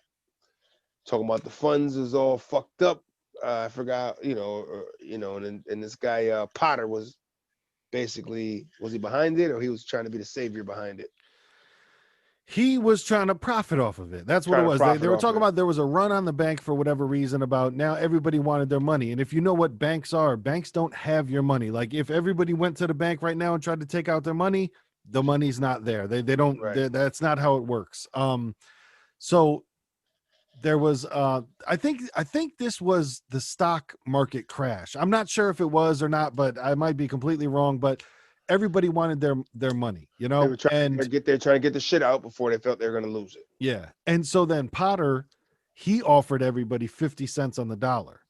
So some people were just like, well, man, getting half is better than nothing. But Right. then George, once again, with his, calm, cool collective, he was like, listen, we can ride this out and everything's going to be fine. Let's go with, hey, Right. what do you need to get you across now? You know what I mean? Right. Because Let now me get you through. Right. he's got his money. Exactly. Let me get you through. And, some people are still staunch, aggressive at first, talking about, I need my $249. That's what I need to get by right now. And he's like, but Right. what do Because you need to he get had you? 2 grand. He's like, I got 2 grand and he's a fucking room full of people. Yeah, Can't start giving out $250 per person. It's like, exactly. bro, I ain't gonna be able to get everybody. Look, Yeah. what's good, right? $20? Okay. You Yeah. gotta remember $20 back then is, Oh you know yeah. what I mean? Because you got You to eating for a week. also, to fast forward in the movie when he's talking shit with Mr. Potter and he's like, what do you make a week? He's like, you make $40. I make $45 a week. So you're making $45 a week, and that's respectable. So he gets So half a everybody week's off of his salary. back. It's Yep. one lady is like, I only need $17, and he kisses her on the cheek, like, oh my God, Seventeen thank you dollars and so fifty much. cent. 17.50. Yep. You kids want to give it a 50 cent. Hurry up. And then once again, they fast forward to now George is building this community. He's building these houses and everything like that. And Mr. Martini is one of the ones that they're concentrating on. And he's like the first one to move into the house. And they give him, Yep. they give him bread, they give him wine, they He give was him like an some salt. Italian. I think it was Italian immigrant. Maybe he had like the accent, Italian, like Yep. English accent, kind of. And so then it kind of, you can see that it pays off of everybody's patience was like, you guys held off and now look, everything is better. So once again, a lot of trust is in George, a lot of, oh my God, thank you so much. You He's see a a lot of community people man. appreciating. Right. They're Yeah. He's building a up, man they're about. building up his, nowadays kids would call it clout. They're building up Right. George's, reputation. And this is also the first time where one of Mr. Potter's lackeys goes up to him and is like, hey, I just want to let you know what's going on here. Let me show you what he's doing. And Potter's still like, fuck George. Who cares? Right.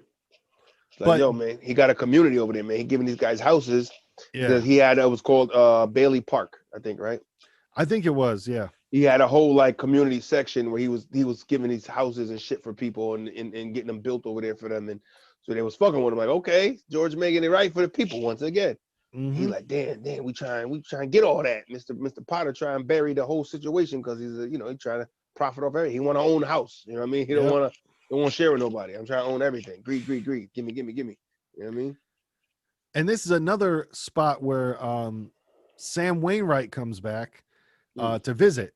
And then they they don't rub it in, but they just make it aware that this is now another opportunity that George has lost of the plastic company is going really well, you know, Right. where This he even guy's doing says, this. "Oh man, I told this guy George, you can get him with me on the ground level," and he's like, "Yeah, well, yeah, I didn't do it," you know.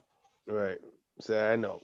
Thanks. You know what I mean? And then it's gotta like in her head somewhere, Mary's gotta be like, damn, I could have been with the nigga with money.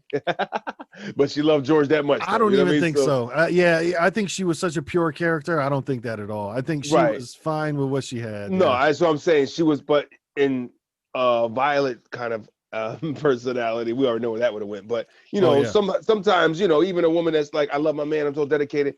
There's no way you can't say it. And part of your mind is like, you know what I mean? Like if you're married to your woman and you know and you love her so much, and then you know whoever you got a biggest crush on, like for me it'd be like a J Lo or something, and she really tried to throw me the ass one day, like some far fetched shit, and it's like, you know, it's some pride you got to take it, turning that down. That's a tough thing for me because it's like I've always had a thing for her. You know what I'm saying? Yeah, well, I think you could explain to your woman, be like, "Hey, No, babe, she'll give me Jennifer that one. Lopez wants to She'll give fuck me that me. one. I'm gonna No, have to do that." she's Yeah, got hers. She got hers. She's, you know, like if LL come through and lick the lips, I already know, baby. I just give you the keys and tell you to take a ride.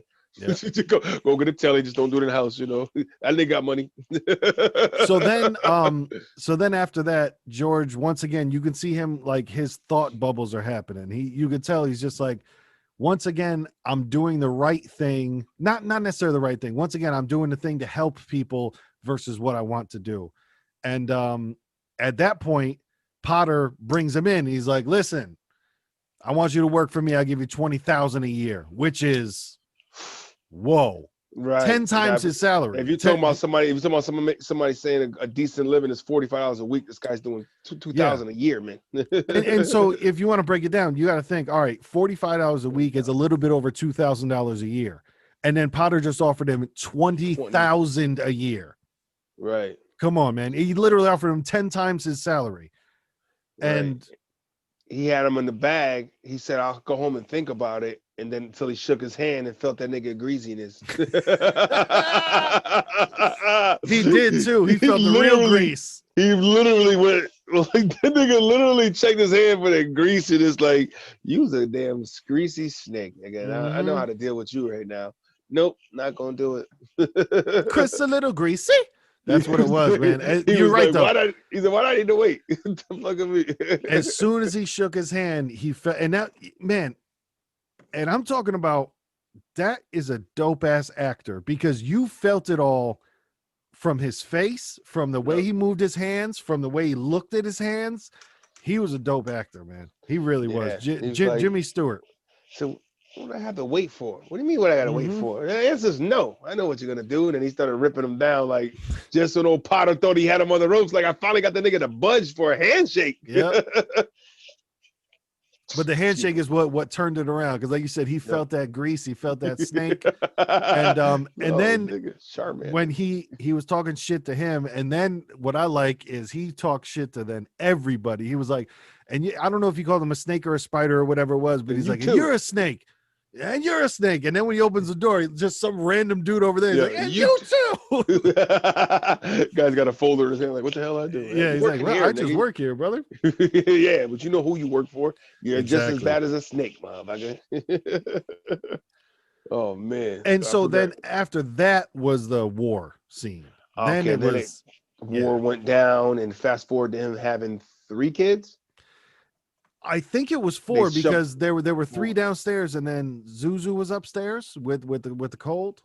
Okay. But to just touch on it real quick, because of the ear situation, George didn't have to go to war, because he had the messed up ear, so he didn't get called up in the draft. But his brother did. His brother went to war and was a pilot and shot down a bunch of planes and stuff. Right. 16 pilots he killed. Yep. He took down, and he actually saved some people that were about to be attacked. So he was decorative. You know what I mean? Decorative. You know, and they were saying that what happened to everybody. Like basically, everybody was doing things with their lives, man. You know what I mean? What you call it? Sam was blowing up. He did well. Was doing well with his business. He was selling all the domes for the for shit airplanes. Yep. So I mean, that nigga was a millionaire at that time. You know, he's fucking. You know, plastic blew up. The nigga made it happen. Even Ernie went over there, the taxi driver, he was over there doing some shit. Everyone Ernie was doing became all right. decorative over there. Yeah, you know what I mean. Ernie earned. So Ernie! and the man who wanted to do all that shit and wanted to travel, see the world, to do things, is the man who got stuck in Bedford Falls, never went anywhere. Became a father of four, and that's the only time when they fast forward through the war and stuff. That's the first time they made him older. Yes. They actually gave him salt and pepper. They actually aged him now. Shout out to Mary. They didn't age her at all. No, she was still Not fly. yeah, yo, not for nothing, man. There was some like spots when that camera was hitting her, man. It was like she had that. There was a glow to her, man. Yeah, she I was don't a know. beautiful woman. She Yeah, it was was really like the way beautiful. when that camera hit her, man, and like when the way the eyes kind of looked back then, and it was like a certain glow, and like damn, I don't know if the makeup job was really good. Is your skin that fucking smooth? It's like milk. Jesus Christ. You Hmm. know what I mean? But it's very attractive. Hair was always on point, not a fucking hair out of place. Yep. Like they used some super glue shit, man. It was super hairspray, Yeah. hair gel shit that just kept everything boink, boink. You know what one funny character was? Uncle Billy was the exact same age the entire story. Like from when from when George was a little kid and like ran up to him in the fucking building and loan, like Uncle Billy was that age then. And then when he's working with him and he's all old and shit, he was still that age. It was amazing. That's great. That's great. Uncle Billy. Never aged Uncle Bill. So Fucking then guy. after that, it's always a drama. Then they're celebrating because Harry is a war hero. So, Yep. because like you said, he shot down a bunch of planes. So now he's on the front page of the paper. George is all geeked out. He's passing out the papers to everybody, and then he comes back to the building and loan, and who's there? The bank inspector or whatever the fuck he's Spectre, right. called. Right. He's And there they to run him down. He had to audit him or some shit. He was supposed to ordered him. Yep. Right, he was supposed to order them and shit. So he had to run him down, and he's waiting for Uncle Billy. And this is when it goes wrong, man. This is when it all goes bad in the Right, bank. right in the bank. Uncle Billy fucked up. I forgot. I see. I forgot. I forgot what the how did he get distracted when he was supposed to go do the bank drop with the money and shit. Because he got fly and started talking shit to Mr. Potter. Because Right, Mr. Potter had the newspaper and then Billy snatches it from him and he's like, "Oh man, what's going on in the news today, huh? Oh, it looks like one of those Georgia, Bailey boys. He's here. coming home from the war, decorated and all that other shit. He's talking shit to him, and he doesn't know that he accidentally puts his fucking envelope with the $8,000 in it back into the newspaper, then gives it back to Potter, like, haha, have a good day. That's Right, where he fucked up right. everything at. Read that paper, and so now he's out there. He's fucking looking around for his shit, trying to do his drop. Like, what the fuck? What the fuck? And Potter finds in the newspaper. He's looking at the money. He's like, "Oh, wheel me to the door." Niggas in the wheelchair and shit. Wheel me to get wheel to the door. Peeks out there, sees the nigga looking for it, so he knows it. And he's like, totally Got bagged him. him on it. Bagged him, got him. Now he talked all that shit. Now I'm keeping your money, blood. What money? I Yeah. don't know what you're talking about. Well, you ain't losing in here. He ain't That go in there, was but still. that was as much as the Potter character is made not to be liked, and I didn't like him. At that point, I was like, yeah, I get why he didn't give it back right there, because you just talked a whole bunch of shit and then you gave it. I get why Potter was like, fuck you. He knew that. This is gonna sink them. I'm finally gonna get that business. Young You know what I Sink mean? Helsinki. Helsinki. He knew it. He knew it. He said, I'm just going any way I could damage these Bailey niggas. I'm doing it. I'm going for it. So now Uncle Billy's going sick looking for that money. I like when he gets Nuts. back to the office and he's like, everybody's kind of like, well, what's going on? Sure, everybody come in. What's going on? And there he is, fucking freaking out because he can't fucking find the shit. Yo, and real quick, what's up with the bird in the fucking office? There's always like a That crow or Raven. something. Yeah, Yeah, Raven.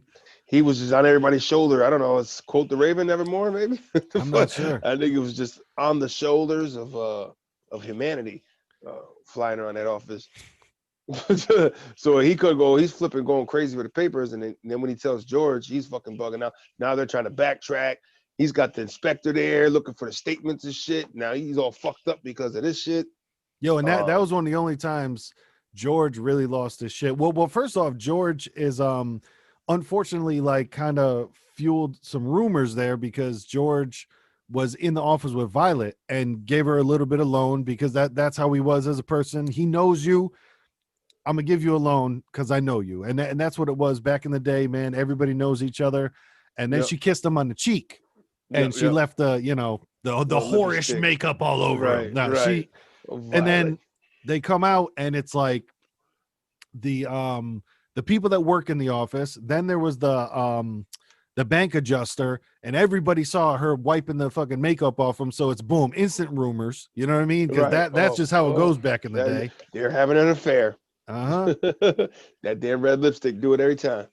Yeah, but then, like we were saying, that's when we saw some rage of George where he fucks up his uncle. Oh man, he did, didn't he? Yeah. Yeah, He said some things that, I'm sure he didn't like that he said, where, whatever, you old stupid, blah, blah, blah, all that other shit. And Yeah. He barked on him pretty heavy. and then they went and they walked back, right? That's when they went to the bar. The well, real quick, and that's the other thing too, where I kind of felt bad for the bank adjuster because he's trying to do his job, but he was saying the whole time, like, I'd like to get home to my family. You know what I mean? It was Christmas Eve, by the way, too. Yeah. But it Right? just Was that Christmas Eve? it was around Christmas time. I don't know Around if that was Christmas. exactly Christmas Eve yet, but it was. Okay. Yeah. Yeah, But not yet. that was the other big thing too, is that Because I feel like it was all Christmas Eve that night. Because it's like we got to do this Christmas Eve. it 'Cause felt that's like it, when right? it was. Because then that's when they went to the bar, and that's when He got which drunk Clarence came into yes. the picture a little after that. But that was right around that time. So yeah, it was Christmas Eve. So now he's really depressed. You know what I'm saying? Family's at home kind of waiting. He's stuck there knowing that it's all kind of fucking over with the money, with the banker and shit. You know what I'm saying? That was when he hemmed up his uncle, threw him down, Right. and then they flash back, or excuse me, not flashback. They flash forward to then George gets home. He doesn't have his hat, which is like you said, the hat is part of it because the first thing he gets home and Mary's just like, "Where's your hat?" You know what I mean? He's like, "I left it at the office." Right. I left Whatever. it at the office. You never leave that hat, right? Shout out Yeah. to that one scene that I really enjoyed when he went to the party in the rain, and the guy, not the when not the party when she set up the romantic evening at that house that she loved, that beat down house, and they were in there. It was all beat down, and she tried to set up a little romantic something for them. And he gets to the door, and the guy's like holding the door open for him like a concierge with the door, and he puts his hand out for a tip, and the nigga tipped his hat in the water fell. I don't know. I just love that fucking Hell scene. yeah. That was like that nigga George was smooth with it. He's like, hey, you want a tip, nigga? Yeah, take Yeah. that little puddle in your hand, nigga. I know. I like that. The little stuff is what I like. I like those little Right. details. But Just a little boop. so now in this scene, it's kind of like reminiscent of when George went to Mary's house when he didn't want to be there that time, when he was in a bad mood. Yep. So then he comes home knowing that, like, we are fucked because this dude just lost $8,000. We're talking about a scandal, bankruptcy, someone's going to jail. So then he gets home just mad at the world again. And also real quick, those Santa Claus masks were the scariest fucking things I've ever seen in my life. Those are disturbing. I almost feel like they would have I don't know, they would have looked less scary in black and white, maybe. Right? Because I feel like they really came to life when they fucking there was a creepy ass Santa mask. Yeah. I don't know where those came from. But So yeah. everything's going bad. Like, he doesn't like his kids anything. When he goes on that rant of like, man, why do we have, well, once again, it's I think the kids. What do you you- want? I think there really is something to be said about you can't do it all for other people, or else you're gonna bubble up and explode. Like he was exploding about, why do we gotta live in this town, and why do we have to have so many kids and all that other stuff. And you could tell with what he's saying, there really is something healthy about chasing your own dream, that you can't do it for everybody else all the time. Once again, I can bring up my grandfather. For his entire life, he went to work, came home, gave the paycheck to his wife. And I'm just like, I did not do anything. But if you were happy, that's on you. But just for me, I feel like there can always be compromise, but you have to do something for yourself as well. You Right, can't just always be, because as we see in this scene, now George is just like, fuck this shit, then goes to walk up the stairs and that damn ball comes off again for the millionth time, the handrail. And Oh yeah, yeah. He's like, oh, this damn thing, yeah, because everything's beat yep, down in the crib. So yeah, he really laid into his family though. He's like, you know what I mean? He was just disrespecting everything. They were that's yada yada.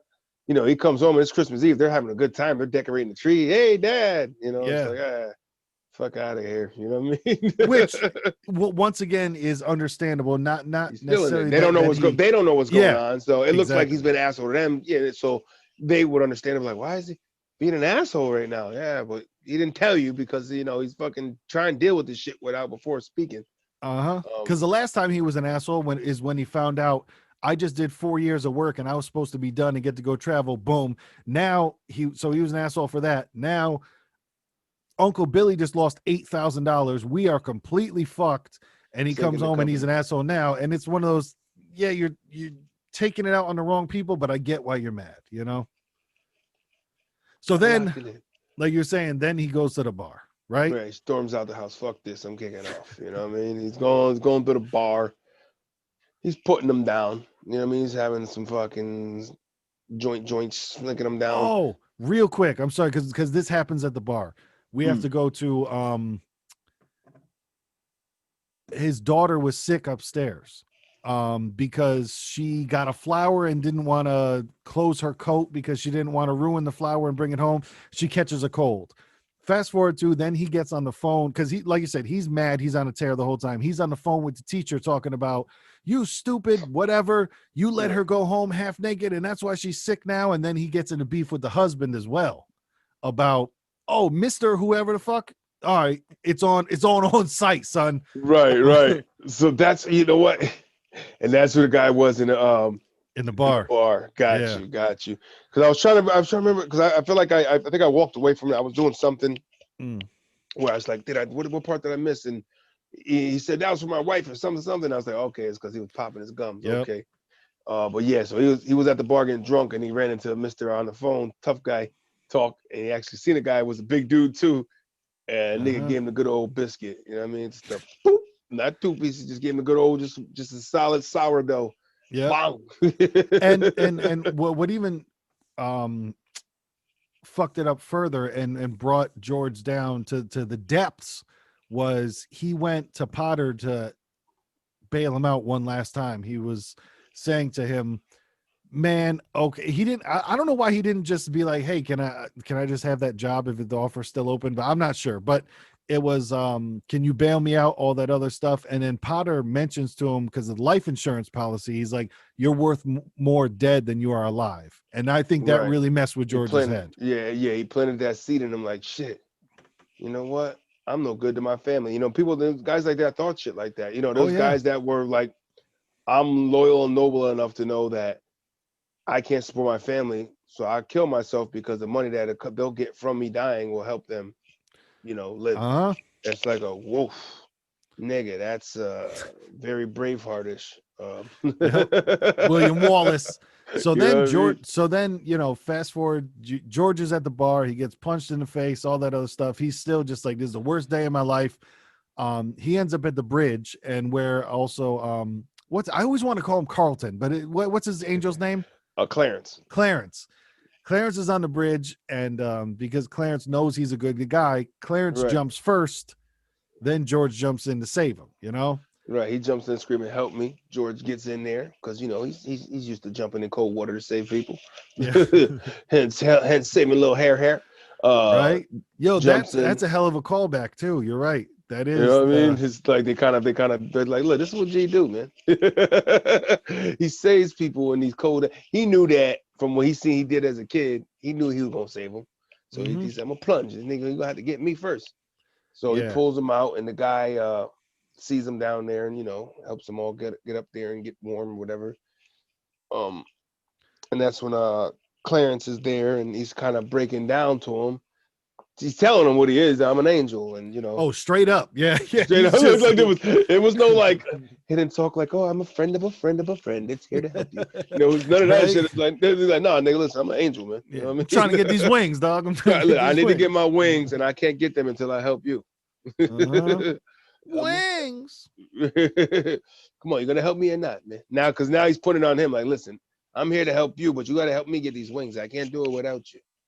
You know what I mean? So, he's sitting there and he's like, how do you mean you know me? Now he's giving him little hints throughout the whole time, of saying stuff that like, I know you and you're little, and you know all this shit. Like, how do you know this stuff? So I'm telling you, I'm an angel. You know what I'm Uh-huh. saying?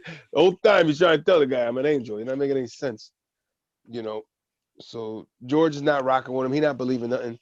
But when he said, you know what, I think that's when he hit him with the, I just wish I wasn't born. Yeah, he hits him with the oh shucks. You know what I'm saying? Right. Like, He's like, oh gosh, I wish I was just never born. right. And he's like, yeah, well, you think that'll work? It's a good idea. So he's talking to he's shooting to Joseph, shooting an air shot to Joe. Yo, J Big Joe. Bug. Yo, JB. Yeah, do that? All right, we're going to do that. All right, you got it, man. You know what I'm saying? He's like, all right, you got it. You wish you were never born. You got that. You got that. You got that. You got that. You got me no harm. I'm going to do this for you real quick. You know what I mean? Boom. And the big wind comes in, the door flies open. He goes, all right. And then all of a sudden the snow just stops. He goes, all right, your wish has been granted. You wish you were never born. You got it. So he's like, what? You know what I mean? So now he's going out there, and what was the first thing that fucked with him? He's like, They went to the bar. Car. They went back to the bar. They went back to the bar. So they went to what was supposed to be Martini's, and now it was called Nick's. But he goes inside, and Nick is just a mean guy now. Nick isn't cool no more. Oh wait, the first stop was at the car. Yeah, I gotta get to my car. Because it's not there anymore. Yeah, right, the car wasn't there. And he said, and it's like the tree. I hit my car in the tree. He's like, what? So listen, I don't know what you're talking about here in a Pottertown, Pottersville or some shit, or Pottertown or whatever the fuck he called it. He was like, what are you talking about? He's like, you don't think I know where I live? Yep. So that fucked with him. And then he gets to where he thinks is now the other guy. It was supposed to be Martini's bar, but it was bar. Nick's. Right. He didn't see the title of the bar. He went in there expecting it to be Martini's. And the guys at the bar, he's like, hey, where's Martini? Da, da, da. Nick, man, what's going on? Da, da, da. And Nick's like, what are you talking about? I'm the owner. You're the owner. Come on, what are you talking about? Where's Martini? Boom, boom, boom. So he's trying to figure it out. He's confused with what's going on in there. And did he see the guy that punched him? No. Right? No. Who he saw? He saw the old pharmacist. The druggist. Yeah, the druggist came in there and they yelled at him to get out of there because he was at that point he was a drunk and panhandler. You know what I'm saying? Because Georgie never saved him from giving the kid the poison. That's what it was. Right, because that was that touch from him. You know what I mean? Now remember, the first touch was, okay, that bar, you hooked Martinez up to where he became successful to buy that. Uh-huh. I mean, you made that happen for him. You didn't make that happen, so he never got to that point. Now this guy Nick owns it, and he's an asshole. You know what I'm saying? So that never happened. And then the druggist comes in. He's like, oh, yeah, well, serves him right. Obviously, you don't know what's going on. You'd have known that he killed the kid 20 years ago from poisoning him. Uh-huh. And if you do know him, it's because he's been in jail the whole time. So you're probably a piece of shit because you've been in jail too. Right. And also he's trying to because Clarence doesn't give a shit about, like you said, he's on some proud angel stuff. He's like, no, I'm an angel, blah, blah, blah, all this other stuff. And then Nick's like, I think he calls them both fairies or something like that. But he's like, you two fairies out of here, So they get the boot from the bar. They get the booty from the bar. The next step, where do you go now? Because now it's turning into like Christmas, the night before Christmas, where the future. Remember, there was one of the ghost of the future present, the future. Yeah. He was showing them like what it would have been like without you if you weren't around or shit like that. And one of the versions of it, I don't know, not the original maybe, but I know what you mean. Yeah. And then George is outside and he realizes like, wait, this is called Nick's now. This isn't Nick's, this is Martini's. And he keeps blaming everything on the drink. He's like, man, I must have had a weird drink, back before he got punched in the face and all that. Right. He had to tell me, look, the punch is gone, man. You're not bleeding no more. Yeah, he breaks it down to him. He's like, you got no life insurance policy on you. You got no F card to keep you out. You the petals from your daughter's flower, they're no longer there anymore. And then it's funny because then George is using words that nobody uses. He's like, something screwy around here. You know, I've never heard that. Screwy. Yeah. There was some times when I thought he was gonna cuss, but it didn't come out. Oh, just Yeah. lay it, George. Get the fucking shiggity fuck.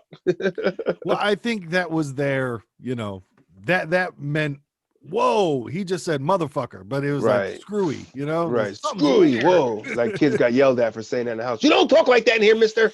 Well, you're being screwy. Come here. You don't talk like that. Mhm. Sorry. And So I think that go he ahead. tries to go home. He tries to go home. I think he sees the cab driver next, right? No, then he goes into the town and he starts seeing how everything is different and everything Right. is Like very city like. it's sex or it's fighting or it's betting or it's loans and predatory and pawn shop and bars and Right. everything is neon. And there's jitterbug clubs, whatever the fuck that is. Right. To the jitterbug, man. That's just your burlesque. It's probably a brothel. Exactly. It's probably, yeah, it probably is. And then he sees Violet getting kicked out of a club, right? And Yes. and I don't know why. I don't know why, because they didn't really get into why she was being kicked out of the club. But that was also one of the not first, because he recognized people at the bar, but it was one of the first people. He's like, hey, I know her, and it just everything got weird, you know, because that was the thing, is he still knows people. He saw Violet getting kicked out, then he goes over to Ernie and he's like, Ernie, just take me home, Ernie, and he hops in the cab. Then Ernie slaps on the side of the cab, gets Bert's attention, the cop, and it's like, we got a weird one over here. We got a weird one. Follow me out. Then he goes got me bring him to the. He brings him to bring me home. Where you live on? You know where I live. 42. 420. Sycamore. I mean, you know what I mean? He's like, yeah, okay. That's when he told the cop, hey, this guy's got me bringing. They pull up and it's the abandoned house. You know what I mean? Where's my family? What is it? You know, that's what really fucked him up. You know what I mean? Showing up there like that and then no family. Yep. So then he starts trolloping down to fucking his mother's house. Well, the cop threatens to duff him, and then Clarence bites the cop. Yeah, Clarence bit the cop for the getaway. That's a t-shirt right there, Clarence. Excuse me, I'm sorry, that's a band name. Clarence bit the cop. Clarence bit the cop. Doing Christmas songs near you. And it was and then, especially for back then, that was cool editing, how they had Clarence disappear out from underneath the cop.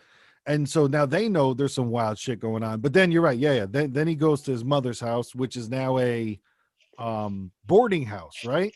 Right. It was a boarding house, the Bailey's boarding house. And because then they find out that, because now George is finding out everything that he was doing that helped people that he didn't know, or how much of an effect he had on everyone's life. So then, because he wasn't there to save Harry from drowning, Harry's done. He doesn't live, you know? Right. Harry died when the 9. Right. Harry died at 9 when he was fucking at off that the lake. Shovel. You know right, what I'm saying? Off the shovel, dead in the lake. That was his story. Why is that funny? That's not supposed to be funny, but off the shovel, dead in the lake. That's a poem, if I ever heard one. For real. But so now that had happened. Real quick, you know how people have like, how a bunch of white women have like live, love, laugh? We just need like off a shovel, dead in the lake. Okay. Off the shovel, dead in the lake. What does that mean? Watch the movie. Exactly. You should know. It's a Wonderful Life, nigga. That's what that means. Clarence bit the cop. You know what's up. Clarence bit the cop. You get it. Yo, that's some code word shit. Be like, oh my, yo, Clarence bit the cop. That blue fort, Clarence bit the cop. Clarence bit the cop. Laser. Georgie did it. Oh my god. But so his mom is not, obviously she doesn't know who he is, and she thinks he's mental, and she wants him sent to a fucking mental hospital, all that shit. Right. So that shit was nuts. Like, you're my mom. I'm like, what? Yeah, okay. Get the hell out of here. Like, goodbye. So that was that. And then Mary, the shot with Mary coming out. Oh. And the nigga ran up on his wife. Like, Mary. She's like, gets up like she's screaming like this fucking strangers grab me up saying you're my wife. Because that was the thing, is Clarence was saying, like, she never married. She became an old maid and all that other stuff. Right. She never married, just never was happy. It's like another one because of you, Georgie. Like, what the fuck? And that was just crazy. She's like, he's doing all this shit. He's trying to sing to her and shit. She's like, what the fuck are you doing? Man, that is hell though. That's such a nightmare. Imagine that shit of just like, Everybody you know if don't know you. imagine if I walked up to you in the store and I was like, just how we've known each other for 15 fucking years, and I just start talking to you normal, and you just go to me, yo, who are you?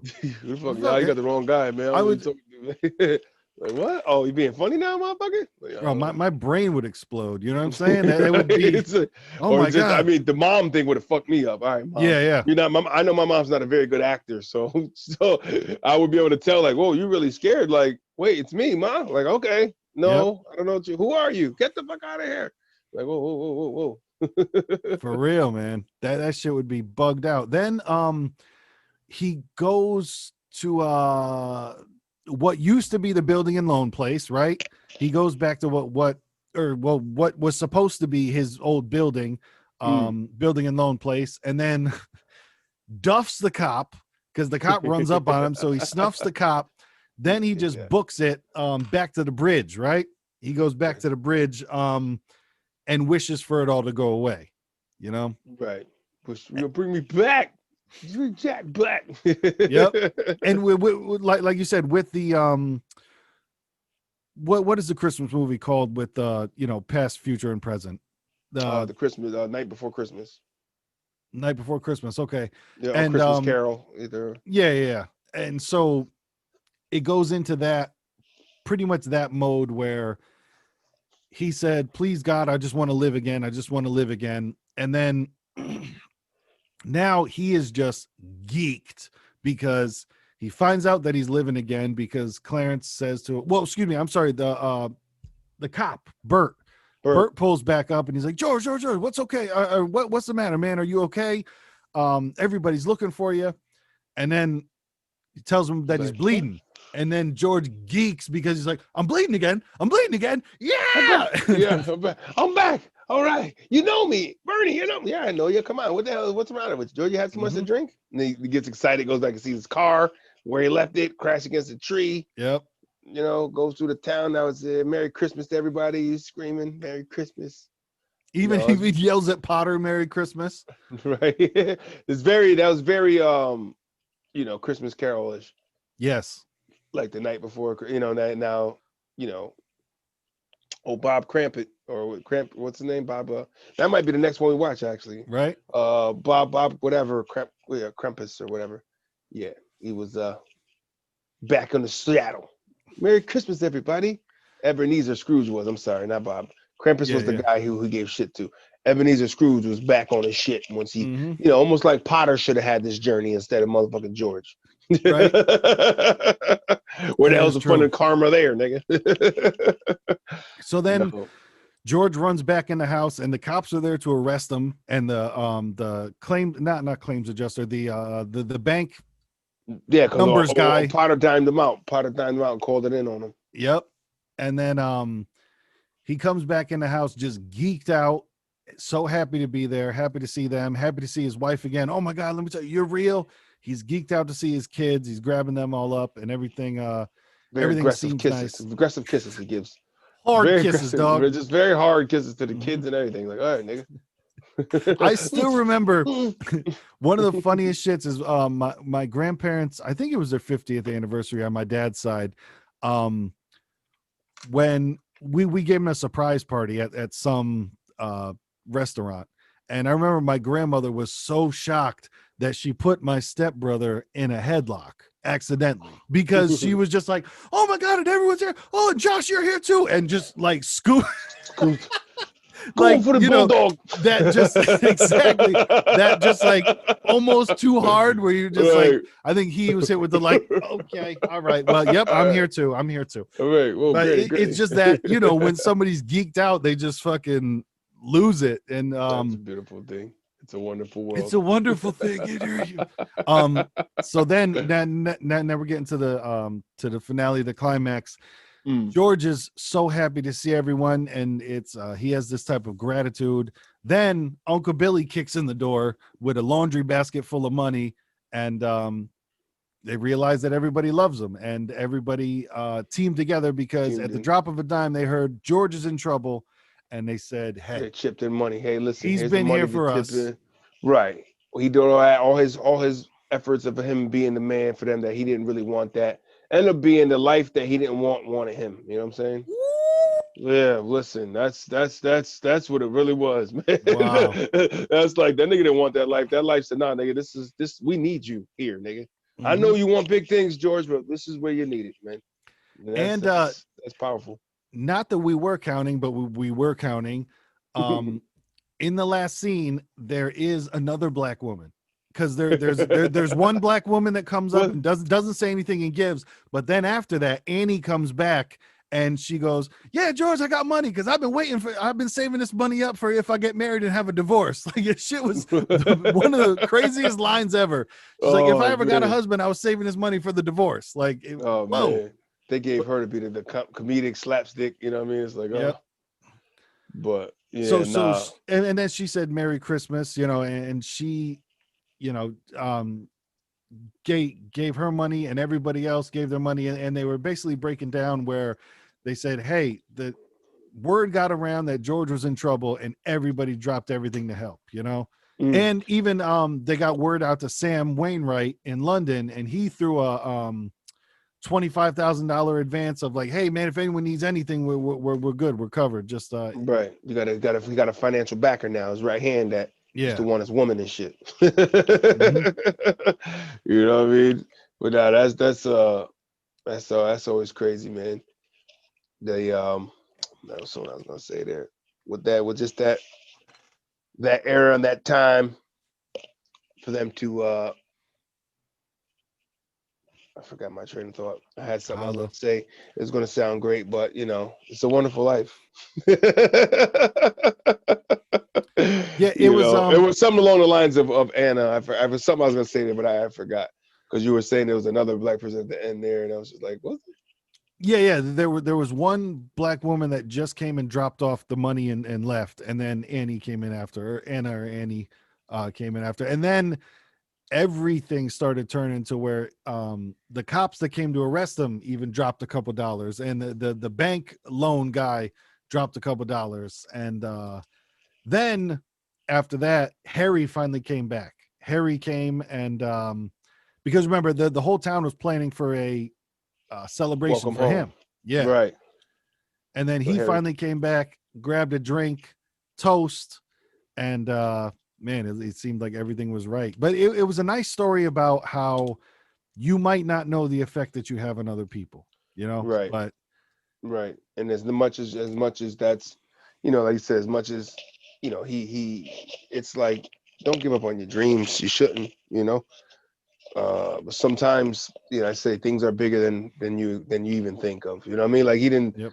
really picture it to be that big because, like you said, everybody wants. It's like that thing too, where somebody's trying to, where you get a lot of kids that try to like outdo like dad. You know what I mean? Like I want to do better than that. You know what I mean? I respect my dad and I love him, but I don't want that. You know what I mean? That was his thing. That was his dream. He achieved his dream.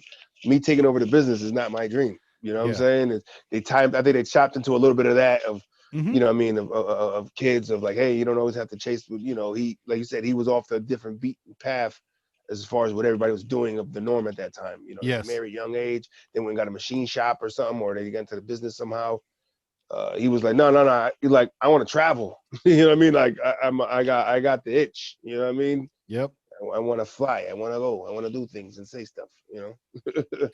But nah, I liked his humor they put behind him, his drive, his focus he had. You know what I'm saying? Yeah. He has some corny shit to him, some corny romantic shit that I probably say some of that dumb shit too that I like.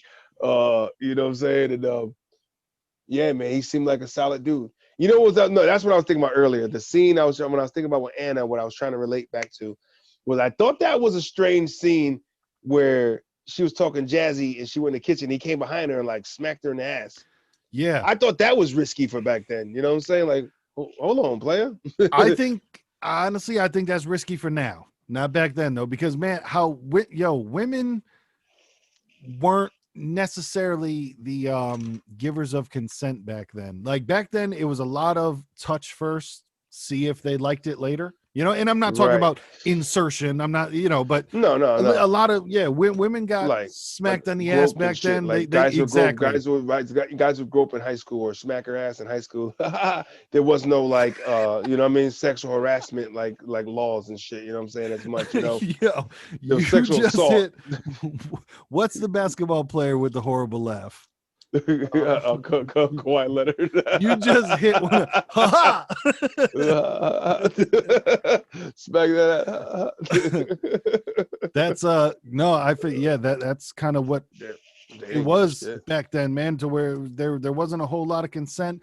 People didn't take things as seriously, and I'm not saying that they shouldn't have, because obviously it's real serious to get touched when you don't want to be touched. But yeah, it was like we said, man, different time. It's but that was the part where I had the brain fart. I was like, there's some anime I want to mention. I was like, yeah, that's that part of that scene. I thought that was really like, damn, because that was the only one that really got. I mean, fresh talking, but that was like, like an ass slap is kind of a fresh move for 46. I don't think so. I think that's a normal. I mean, move for the film though, I don't know. I gotta look at. Like I said, I'm not well versed in the 40s movies, but I feel like in film more say. Maybe, I feel like I agree with you. I feel like in real life, yeah, that was like I'm smacking an ass, but to put it on film for a Christmas movie, even I don't know. Yeah. For the next 46, like I didn't like that. Yeah, it's. I think perhaps people thought that, but a lot of people didn't say things out loud back then. Like women just straight up didn't have opinions back then. It just wasn't a thing. And obviously everybody should be able to voice their own opinion, but that definitely could have been something that was thought, but not said, right? Yeah, it was kind of that, things. You do keep your mouth shut and do what I say. Make me a fruitcake and get the fuck out of here. Exactly. Make me a weird Jello and ham concoction. That you ever see any of those old recipes for what they use Jello for? Like Jello, and it's like vegetable Jello ham medley, and you're like, what the fuck? What the fuck is that? It's great. It's hearty. I don't know what the fuck that is. It was like the funniest thing. This guy I worked with one time. He had said a line, joking around in a break room. We're all on break, and it's a young girl. She was, a lot younger than him. He had about 20, 30 years or whatever. But she's popping off, and he's joking. He goes, hey, whoa. He goes, why don't you pretend this is the 50s and shut up and get in the car? Because I thought that was like the funniest line ever. You know what I mean? Because the room was cracking up, and I was like, listen. Is it an asshole thing to say? Maybe, kind of, not really, but is it true? It's true. So it's not really that, Like he's not too off. Like that's how it was back then. You know what I'm saying? That is how it was. You just shut up, Martha. Get in the car. Get in the car. Yep. I talk, you go. But man, I'll tell you, that dude is a really good actor. I'd like to watch some more of his movies. I was looking at the IMDb, and it seemed like there were a lot of he was a movie star. He did a ton of movies. He ended up passing away in 1997 at age 89 in Los Angeles, California. And yeah, man, I would definitely like to check in on some of his other movies. Yeah, man, it's a wonderful life, man. It's a wonderful life. That was there's a classic, reason, right? Yeah, like I said, there's a reason. There's always a reason why they're considered classics, and sometimes you want to, because I've seen something that were considered classics, and then some of them you're like, maybe it wasn't for me. But maybe you can at least still see the reason. You know what I mean? Yeah. This one was all around. Like, now I see the reason. I actually got into it because I didn't know how I was going to go into, like, the black and white movie era. Sometimes I get into those. You know what it kind of reminded me of, too? The vibe of it, like, going into it. And when the narrating was coming and the screen was pausing, it really reminded me of a lot of Twilight Zone from black and white. You know what I mean? It was a lot of that. You know what I mean? Like, he's talking to the audience. We're the audience, and they kind of gave that Twilight Zone effect. Like, George is in this weird kind of, there's like angels and shit and weird things going on. Yeah. So it made it not realistic almost, but still realistic, where you can still kind of put the holiday spirit into that. True. So I get the holiday spirit on this one. This is a wonderful life. It was dope. Yeah, man. I'm glad that we watched this. I'm glad that you suggested it, because it was a lot of people, I think, overlook the classics, or it might be on in the background. You might not pay attention to it, but this was, like I said, this was a classic, and I agree. Because, man, people in 1946, they must have been losing their minds. You know what I mean? Like, for that shit to come out, you'd be like, oh my God, this is bugged out. It must have just felt so good back then, too. A little humor, love, you had it all. You know what I mean? Magic. You know what I'm saying? They put it all in there. A little violence, nigga get popped in the mouth. What do you want to do? Little political greed. You know what I mean? Hell You yeah. know, it's a lot of morals in this shit, man. A lot of love. You And know, that I Wonderful think Life. I think you're correct with next week we'll have to, it's gonna be tough to pick one out because they've There's made a the lot of movie so versions. many times. But yeah, Christmas, Right. I mean, shit, they got the I mean, we could Muppets, they watch got Jim Carrey. you could watch one. I know I got one that's my favorite. That's a remake of that story. Uh, Straight 80s Bill Murray Scrooged. That's Oh yeah, Scrooge is dope. that's my one. I mean, we can go old classic, or if we want to get that storyline, I always recommend that one. Yeah. Well, we can Yeah, look man. into it. Well, yeah, we'll figure it out. But until next week, this has been the Watermelon versus Pumpkin podcast. We appreciate you for joining us on the Just Baked channel. Mm-hmm. What else? I don't Do think things, too guys, and much. continue to say Of stuff, course, guys, and we then do things. We say stuff. There's days, there's nights, there's beginning and ends to them. there's, the sun's up, the sun's down. People will Lasso the continue to be moon. people, right? Just lasso the moon. And George it back. Woo! George it back. Oh yes. Until next week, we out. Super. Merry Christmas. Merry, niggas.